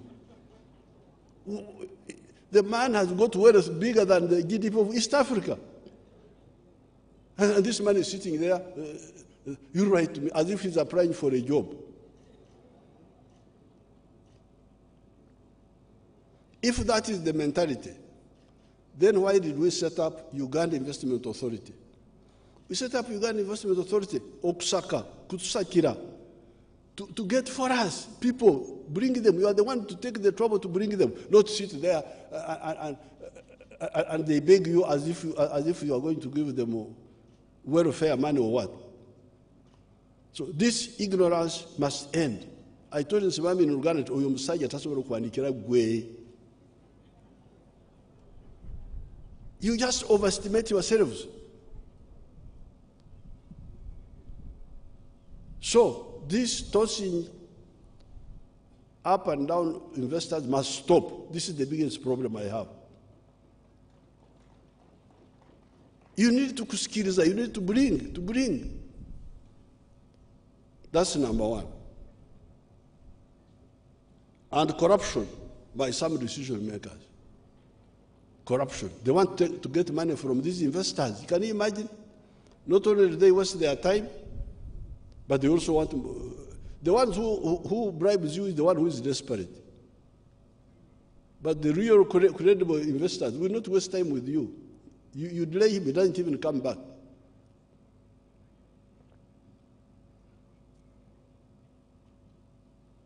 Even me, I'm not as rich as the other American, but I'm also not poor. You can't waste my time with my cows. I just say, okay, I just go back to my cows. I have no time to waste with people who are not serious. So the two problems which are a blockage, because now we have the educated population, our children are educated, electricity is now there, the roads are there, security is there, the raw materials are there, the production is there of raw materials. The problem is value addition. What is blocking the transformation from raw materials to final products? Mishandling investors, wasting their time, and corruption. Let us crush these two evils, these two remaining evils, and the sky is the limit. In Kyankwanzi, I shared with our MPs the social metamorphosis that takes place when societies undergo modernization. If you can check on all the modernized countries, you will find two phenomena. One, a smaller percentage of people still in agriculture, and more people living in the towns than those living in the rural areas. So when we come, I really feel sorry for Africa. You see all these big leaders, this one, and we had them in the 1960s. We had our leaders here. But many of them were not able to tell our people the future. Where do we need to go? But let us just take the example of agriculture. Here below are the figures. In the USA, the percentage of people in agriculture is 1.3%. 1.3%. United States is the land of 3 million square miles, population 320 million. Only 1.3% are in agriculture. UK, 1.5%. France, 3.6%. Germany, 1.2%. Japan, 3.4%. Chile, 10%. India, 55%. Nigeria, 70%. Burundi, 80%. Uganda, 70%. So, having more people in agriculture is a sign of backwardness. If you are looking for characteristics of backwardness, one of the characteristics is having more people in agriculture than in the other sectors. And secondly, having more people living in the rural areas than living in the towns. Therefore, the quadrilateral, these are my words, they are not for the other group, because they give me that power that I'm the one to read the speech, so I read theirs, but also mine. Therefore, the quadrilateral efforts we are currently involved in, the four layers of efforts, are in order to enable Uganda to achieve this metamorphosis. I was telling you, one of the MPs asked me a question which helped me to remember. We must have these three levels of efforts. Tier 1, involve all adult Ugandans into the money economy with the Chibaro through the PDM, Emyoga, etc. All Ugandans must be involved in the money economy. The 39% must join in. Sale helped us with 29%, but we now need to remove the other 39%, or to join the money economy through PDM and Emyoga. Tier 2, add value to all the raw materials that do not have to be consumed fresh, so that we create more jobs and get more money for our sweat. Tier 3, build a knowledge-based economy using advanced scientific knowledge such as the technology of automobiles, therapeutics, etc. Chira, you the MPs, we need to support Chira so that they get moving. Instead of having only the economy of coffee and tea and tobacco and marakwang and I don't know what.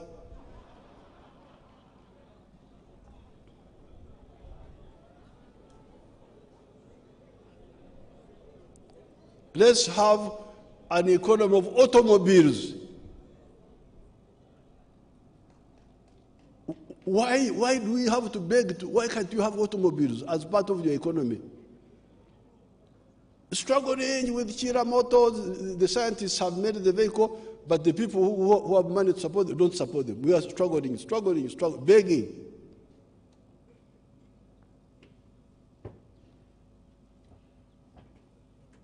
I know in our clans, we have got M0, Ukwedira, but we should not okwedira transformation. Okwedira okukola motoka zikito sikiriyo. Let's have part of our economy based on automobiles. So you are losing twice. First of all, you sell your coffee as Mbide. Before you kusogora omwenge okujamo kusogora mbisi okukyusa ombisi okujamo omwenge muganda, then nofumba omwenge muganda noja mukali akatira ddala. You don't do that. You just sell Mbide. The other man is the one to go and get all the value.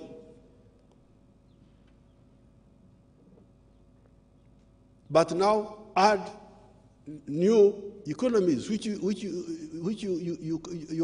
children now are able to add. Dr. Gwang was able to make a medicine for us for corona. These other people are making economy wealth out of automobiles. Let's support them.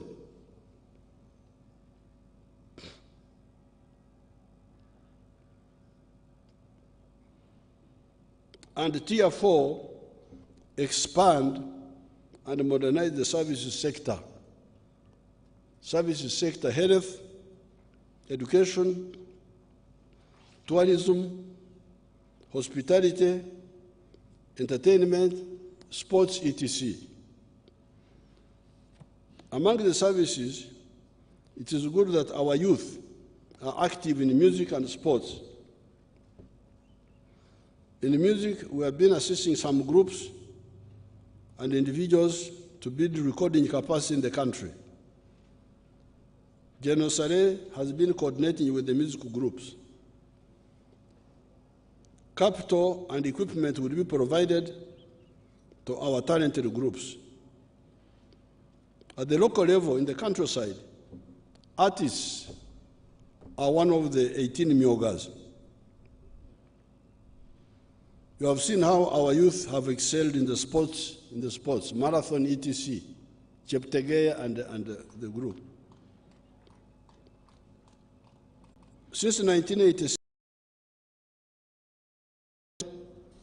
expansion, diversification, and transformation. The talented sports youth have come up because of these general improvements. With a bit more revenues that we have now, we shall focus deliberately on sports by building more stadiums and training facilities. It is good that the higher altitude training center at Teriet is now finished. These are just Endozo, Jaribu. In Ntungamo, there were women who were selling beer, local beer. When you come there, you say, somebody would come and say, I want you to first, I want to taste first. It's called Okoroza. He drinks here, he says, this is not good.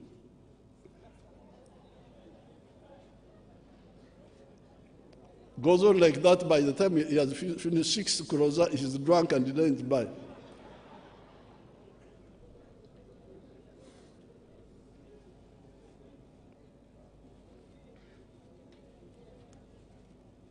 With our growing economy, we shall do much more for sports.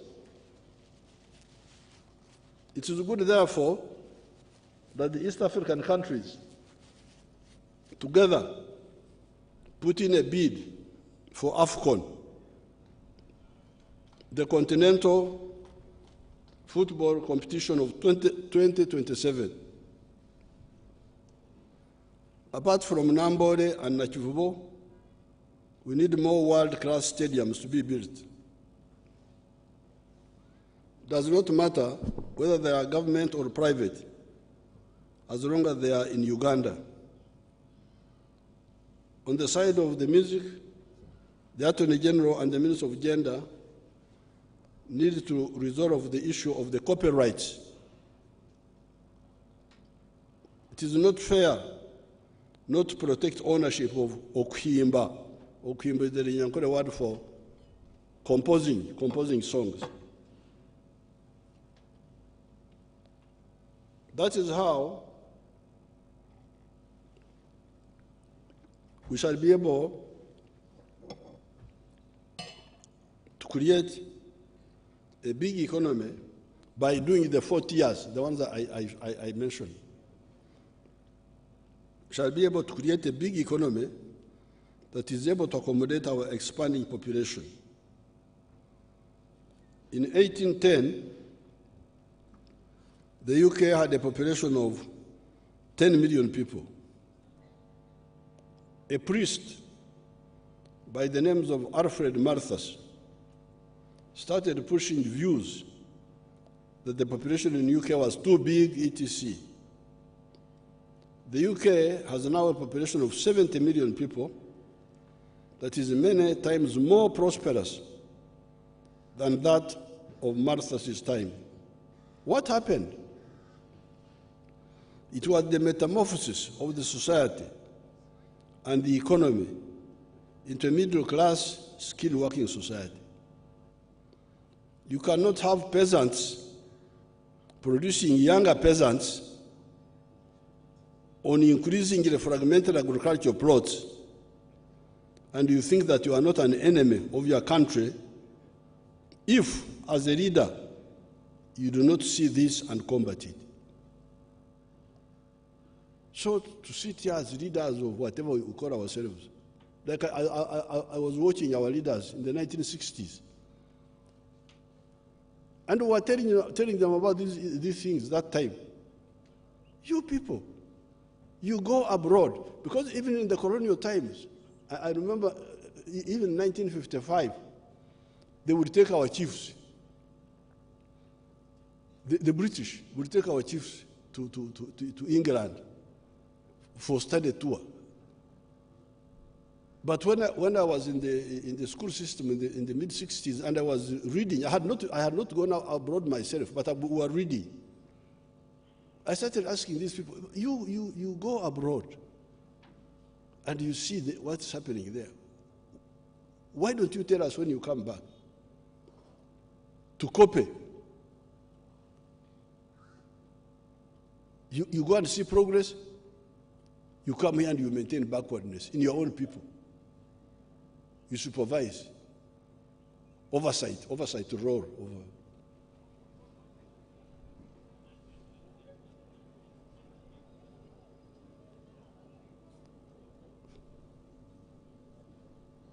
You are oversighting backwardness. And you have no problem with that.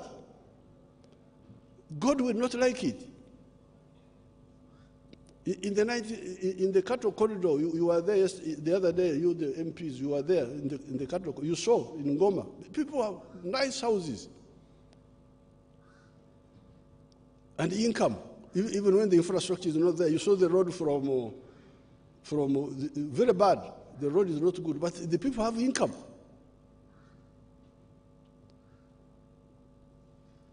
So therefore, every leader who is calling himself a leader, even these religious leaders, the cultural leaders like these who are here, please, if you don't see the importance of metamorphosis is a biological process in insects. Insect starts as an egg, the egg hatches and it becomes a caterpillar. Caterpillar changes and it becomes a pupa. Then it becomes a mature butterfly. It's called in biology metamorphosis. That's the same with society. We must be clear that we work for social metamorphosis of African societies, because that's where the problem is.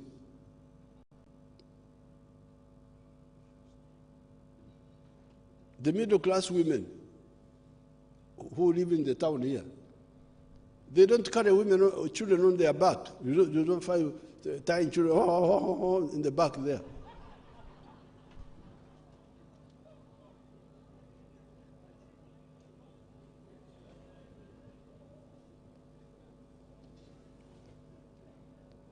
Mama Janet here has never carried children on her back. Even when we were in exile, we were pushing our children in these small wheelbarrows. We were,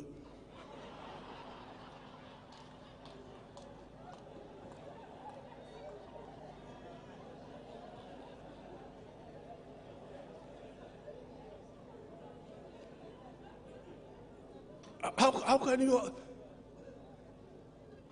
can you have a society? You have got a few people where the children are being pushed in those small, whatever they are, those small vehicles, the piped water, using gas cookers, using electric cookers. Then you have your people in the fire. This is not acceptable. It's a betrayal. And we say we are leaders. Excellency, Right Honorable this one, Right Honorable that one.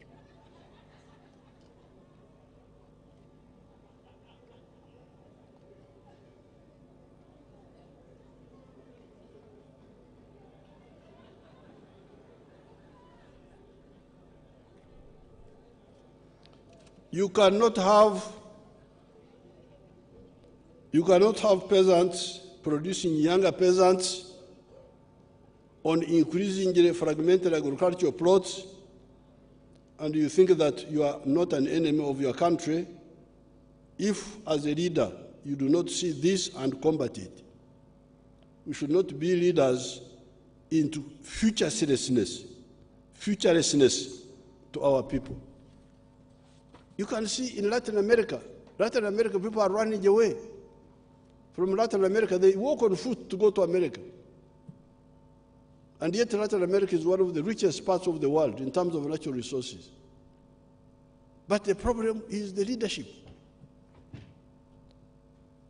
In the US, they had leaders who could think about how to transform their country.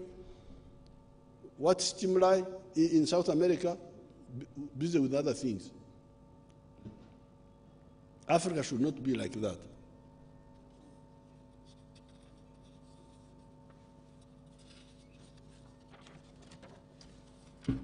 Education. I'm about to finish, don't worry. I have another like 10 pages or something.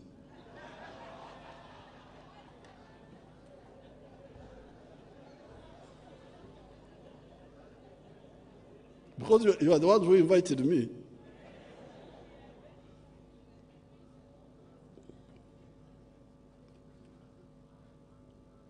The NRM government introduced UPE and USE programs in order to ensure that no child of school-going age misses out on schooling on account of school fees. These programs were created to provide free education, especially for the poor families that cannot afford to pay the school fees. It is therefore unacceptable for school authorities to demand fees from the poor parents. Government will not tolerate this practice. Education must be totally free in government schools. The local leaders must enforce this when we give them renewed orders after an internal review to find out what has been the obstacles hitherto. We are going to review and issue fresh orders.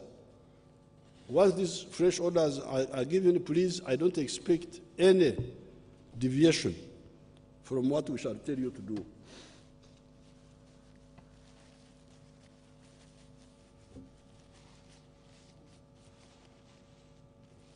The literacy rate is currently 76%, while overall school enrollment is at 85%. The demand for free primary and secondary education has increased significantly, which is overwhelming the current educational infrastructure. Part of the problem is that private schools have increased school fees making government schools more attractive. To meet the increase in demand for free education, government is now rehabilitating the primary schools and the traditional government secondary schools. These include 18 secondary schools such as St. Peter's College, Tororo, St. Henry's College, Kitovu, Masaka, Mvara SS, Arua, Nabsusa Girls School, Kampala, Kabarega Secondary School, Masindi, Nabumari High School, Mbare, Namasagari College, Kamuli, and many others. In addition, government is constructing and equipping secondary schools with laboratories and completing the construction and upgrading of technical vocational institutions in Bushenyi, Ruwero, Lira, Mbare, Nyamtanga, Ruentanga, Kabiramaido, Butareja, Sese, Kitugum, and Kariro, among others. The construction of 115 seed secondary schools in the sub-counties which do not have these schools at the moment will continue in the next financial year. To improve school learning and accountability in the government-supported schools, the following will be undertaken starting next financial year. Strengthen the link between education and socio-economic transformation by promotion of science, technology, engineering, and mathematics in education, research, and incubation. Enhancing the technical capacity and skills to support industrial growth, especially manufacturing. Electronic tracking of enrollment, dropout, and retention, and identifying learners, teachers, and institutions using ICT capabilities. Improving the overall staffing levels in the schools. The development of a complete national vocational qualification framework. With our oil money, we shall be able to complete our targets of a government primary school per parish and a government secondary school per sub-county. The railway, the electricity, technical and science education, as well as some national roads, will be the elements our oil money will deal with. I intend to meet with the Petroleum Authority and the oil companies to harmonize so that we do not miss the target of 2025 at the first oil date. Because I don't want this Petroleum Authority to delay our program with petty things. What is this one now? Local content. I don't know. Let's start. Health. Over the last 3 years, since the outbreak of COVID-19, government has strengthened health systems. This has included equipping regional and national referral hospitals, and 225 health center 2s have been renovated and upgraded to health center 3s. In addition, we have strengthened the capacity of the country in vaccine development. For the government to be able to sustainably improve health services, emphasis will be placed on transforming the health care from predominantly curative to preventive through, one, timely supplies of drugs to address stockouts as well as provision of relevant medical equipment, prevention and control of communicable diseases through immunization, operationalizing Mulago Super Specialized Hospital and expediting the construction of the Ruboa Specialized Hospital, all existing health center 3, center 4s and health center 3s, strengthening the supervision and accountability role of the regional technical supervisory structures, emphasizing through radio programs the importance of nutrition, hygiene, etc., and malaria prevention through killing the mosquitoes and the use of treated bed nets.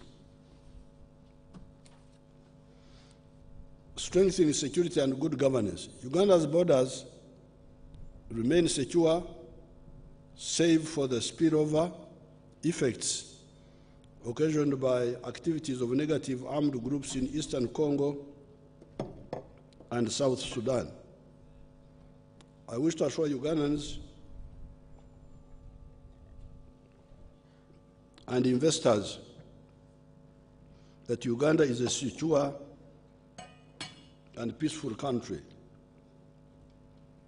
The recent isolated incidents of misuse of firearms and killing of innocent people is being handled with immediate response. These include, among others, strengthening the capacity of security agencies to address emerging security threats, addressing discipline issues of security personnel in the Uganda People's Defense Force and the Uganda Police and Uganda prisons, enhancing the security infrastructure to detect crime before it happens, and addressing the welfare of personnel in security uniforms. The ability to manage a huge pre-announced event like the recent Martyrs' Day without any insecurity incident, while terrorists are still running around in neighboring countries such as Congo, Somalia, etc., demands salutations to our security personnel, weaknesses here and there notwithstanding. An event like Martyrs' Day, which is pre-announced, is a big magnet for terrorists. They would love to come and cause trouble there. And they plan, but we don't allow them. So while we quarrel with our security people, they are really miles away from many of the groups in the world. There are a few weaknesses here and there. Otherwise, an event like this one, pre-announced, we are following groups in Congo and what, who planning to, you don't know how many of them are in prison now, who would want to come and kill people during an event like this one of millions of people who gather in a pre-announced huge event. So while we criticize our security people, but we should also appreciate.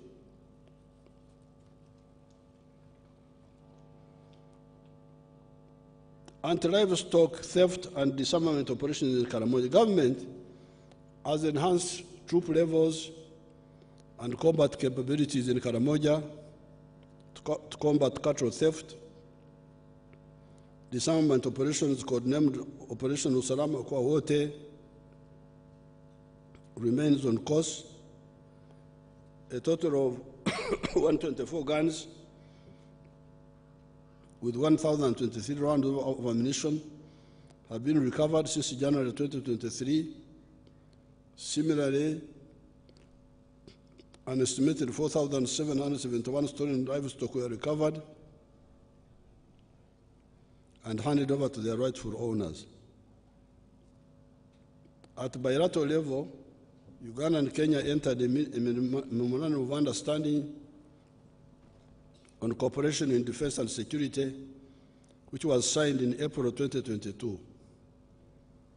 The agreement provides for concurrent disarmament operations in both countries. There has been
problem is now very fast.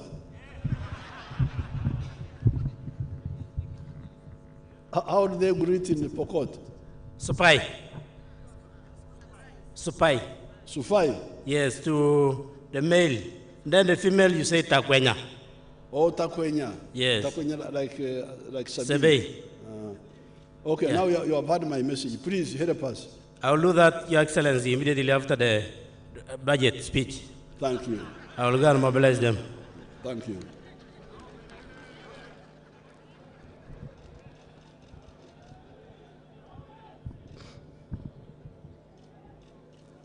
Operation Shuja in DRC. Since the launch of the joint FADC UPDF operation, codenamed Operation Shuja, in November 2021, a total of 109 SMGs, 5 light machine guns, 3 RPG tubes have been recovered. 508 ADFs combatants have been put out of action, killed. 50 captured alive, 9 abductees rescued, and 20 defectors received. In March 2023, UPDF put out of action 29 ADF rebels in Toroko district and recovered SMGs. They had invaded Uganda from Congo.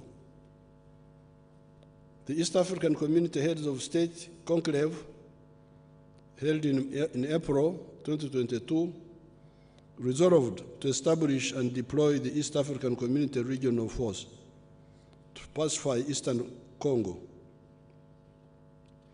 Uganda has contributed a battle group to that regional force. The recent deployment of the East African Force, augmented by diplomatic efforts from the regional states, will address the security challenges posed by instabilities in Eastern Congo. Security forces acts of sabotage in the form of vandalism, targeting electricity and water infrastructure.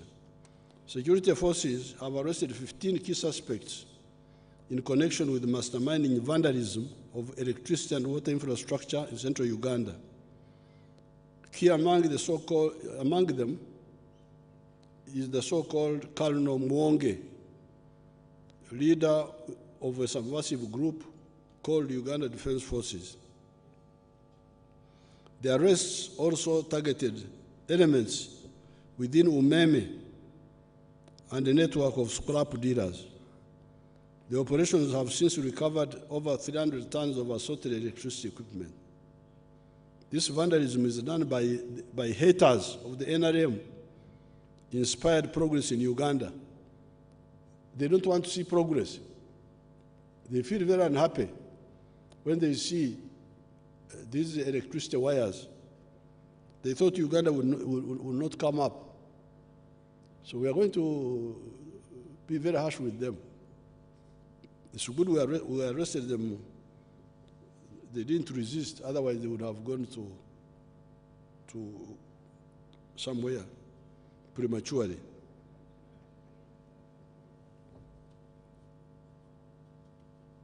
Those who are involved in this will feel sorry for their bankruptcy. Land and land fragmentation. I wish to reiterate my call against the destructive inheritance practices such as land fragmentation. Over-fragmented land becomes LWD, land with disability. That is why, as back at the elections of 1996, in the NRM manifesto, we talked of the 4 acres model and as the medicine for those who had already fragmented family lands.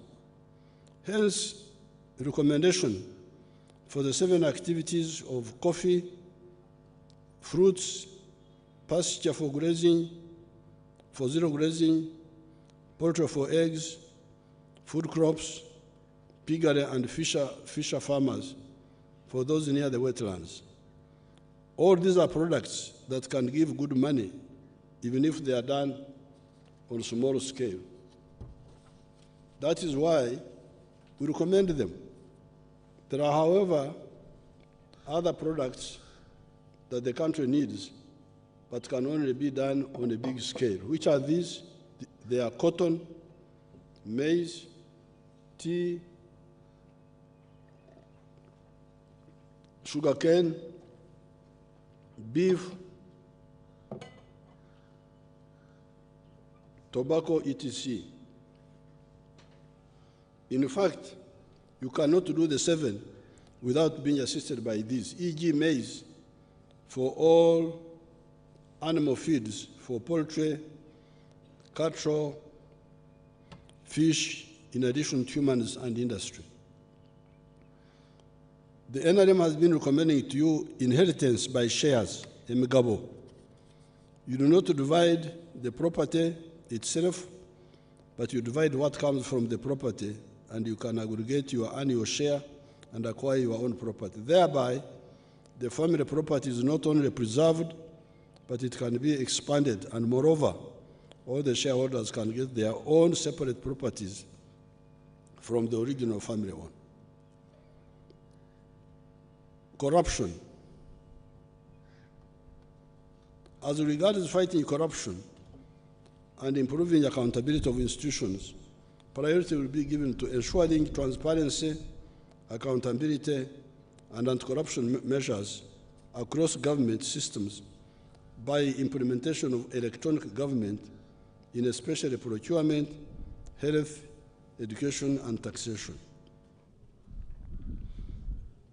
Doing things through the computer eliminates these meetings in hotels between government officials and business people, because that's where the corruption is. What are you going to discuss in the hotel? Why don't you send him a message on the computer? That's why e-governance is crucial. It will help. Fast tracking the monitoring the effective implementation of government programs. Strengthening the courts and case management systems through adequate staffing and digitalization. And implementation of other covert and overt efforts in the fight against corruption.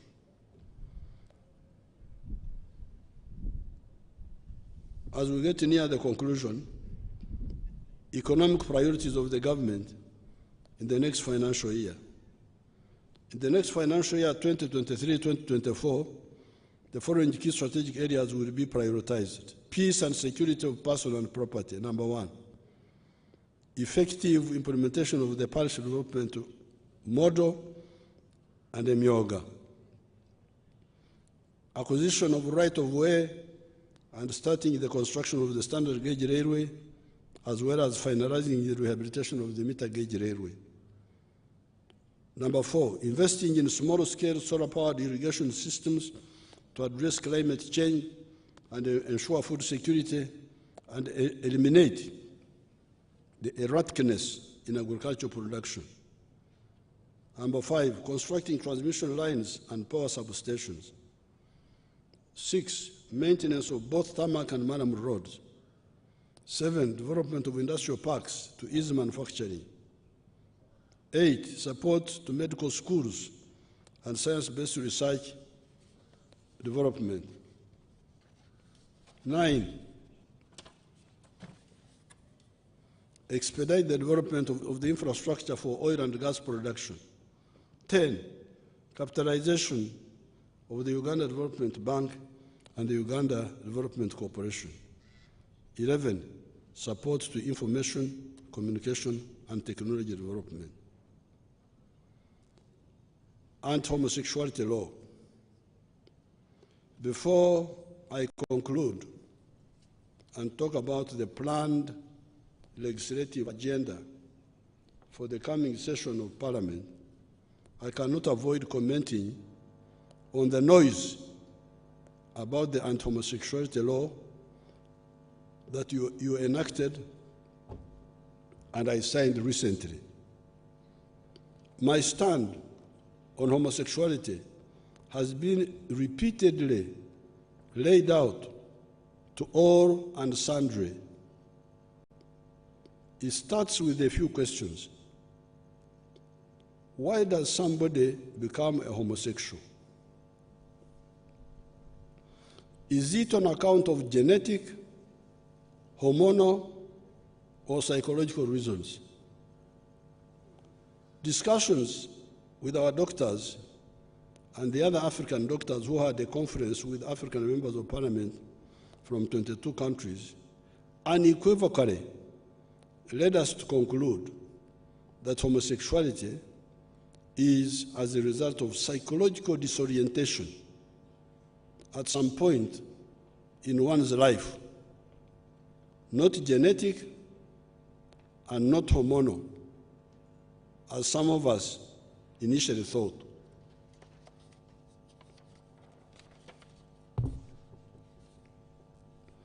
This conclusion that homosexuality is a psychological disorientation gives us a way forward, logically, reasonably, without bias, without what? If somebody is a victim of psychological disorientation, do you criminalize him or her on account of that? Is it logical or fair to do so? The answer is no. Instead, such a person needs assistance to, if possible, overcome his psychological disorientation. I'm glad the MPs agreed with me and clarified this point in the law. Therefore, those who say that the homosexuals will be arrested if they go for medical care, etc., are wrong. The law now says that a homosexual will not be criminalized for merely being so if he or she keeps the being to oneself.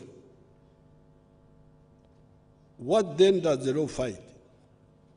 It fights this homosexual when he or she goes from merely being and starts recruiting other people who are not psychologically disoriented like him or her to be like him by misinforming or bribing them. There, he becomes a criminal and, if convicted, goes to prison for a period not exceeding 20 years. If he goes further and rapes a person, a child, an indigent means a weak person, he commits a capital offense and he faces a maximum sentence of death. This is the law I signed. These are the three substantive points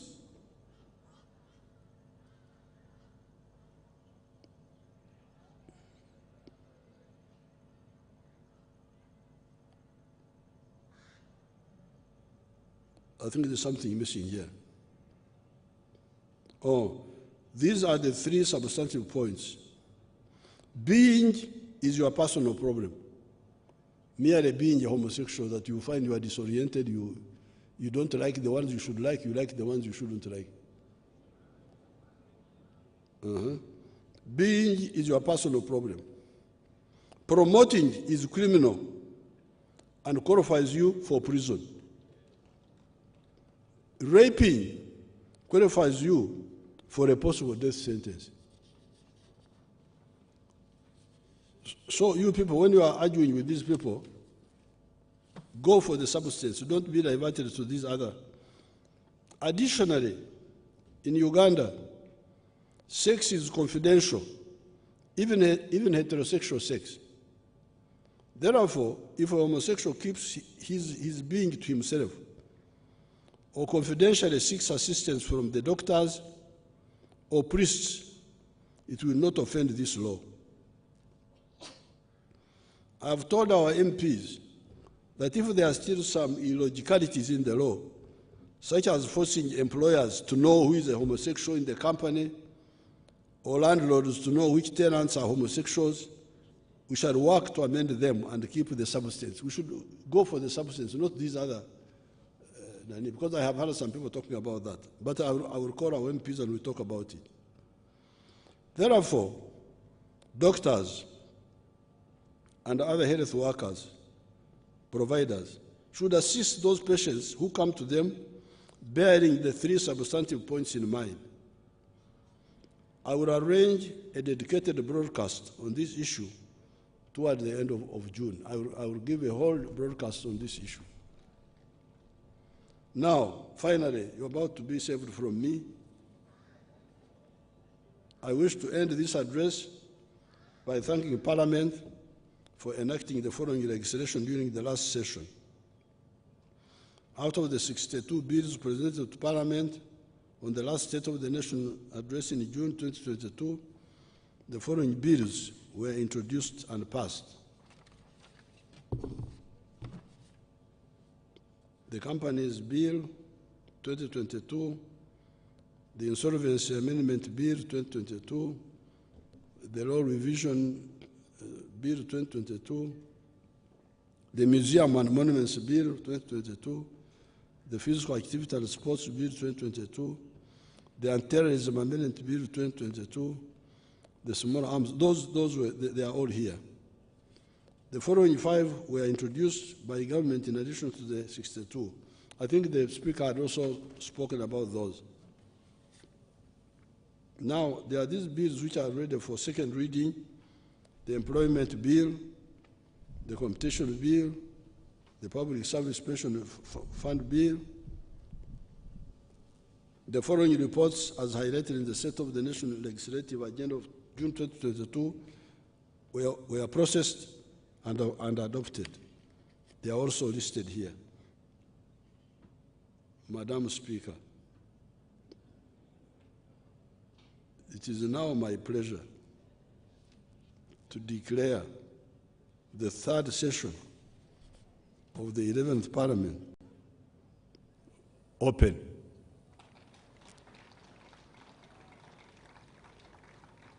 I thank you very much and hope that the coming session will be fruitful. I thank you. Thank you so much. I need 1 minute. I need to. In the morning, I was feeling. Well, yes, in the morning I was feeling as if I have a slight cold. So I called my medical team to check corona. They took samples as usual.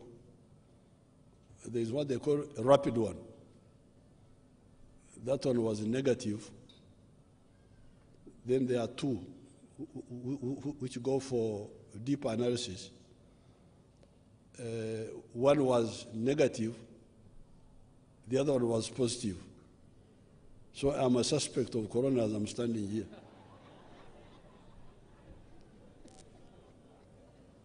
That's why you saw me coming in separate cars with Mama. I said, Mama, please, you use your car. But since I'm here, I will not infect you. I have kept there's a big distance here. So we shall sort out that retro issue. Thank you very much. Thank you so much, Your Excellency, for the clear and concise exposition of the government policy in your address and fulfilling your constitutional obligation as per Article 101(1) of the Constitution of the Republic of Uganda. We take cognizance of the government legislative agenda for the 3rd session, and we do pledge our proven commitment that will make sure Parliament will do what we have agreed today. Your Excellency and honorable members, having listened to your passionate appeal to increase industrialization, I want to put the record clear This is the Hansard of Parliament, and I want the Hansard to be very clear that in the financial year that we are in, we appropriated 77 billion for Kira Motors. However, the money was used for other purposes. I therefore appeal the line ministers to exercise their political supervisory role. The blame should not come to Parliament. We did our part and appropriated money. 2, the Employment Amendment Bill 2022 and the Competitions Bill were passed by Parliament awaiting assent of the President, so we'll be expecting a scented copy from the President. Honorable members, I want to retaliate on a few things.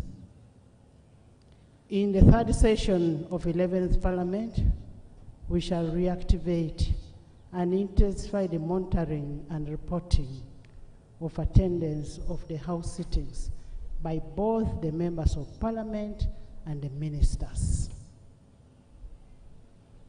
This will help us in doing our accountability to the electorates on how effectively we have represented them, both in the House, in the committee, and remember Article 79(1). One of our roles is representation, so we should be accountable to our voters. We need to know where you are, whether you're in Parliament, you're in Kampala, you're where. So the voters need to know where you are. We are going to reactivate the data where you're going to log in for us to know how many members attend the House. The money that is paid to us members of Parliament is taxpayers' money, and we must be able to account for it to avoid becoming corrupt.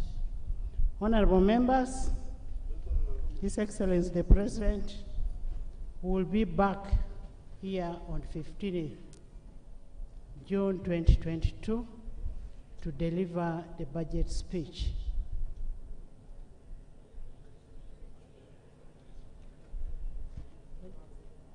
The President will be here on 15th June 2023. I am happy you are alert.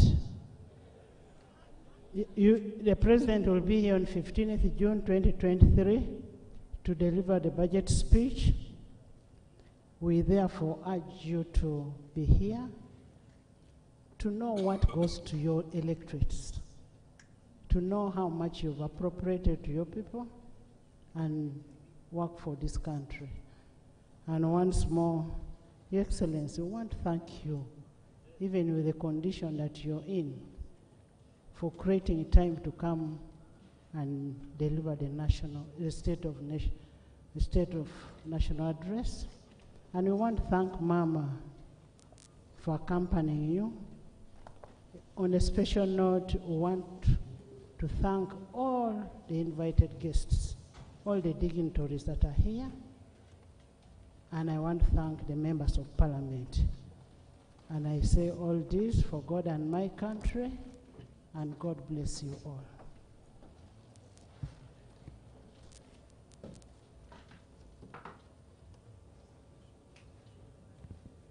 Adjournment. Honorable Your Excellency and honorable members of Parliament, the House is adjourned to 15th June 2023 at 2 at Kololo Grounds. The anthems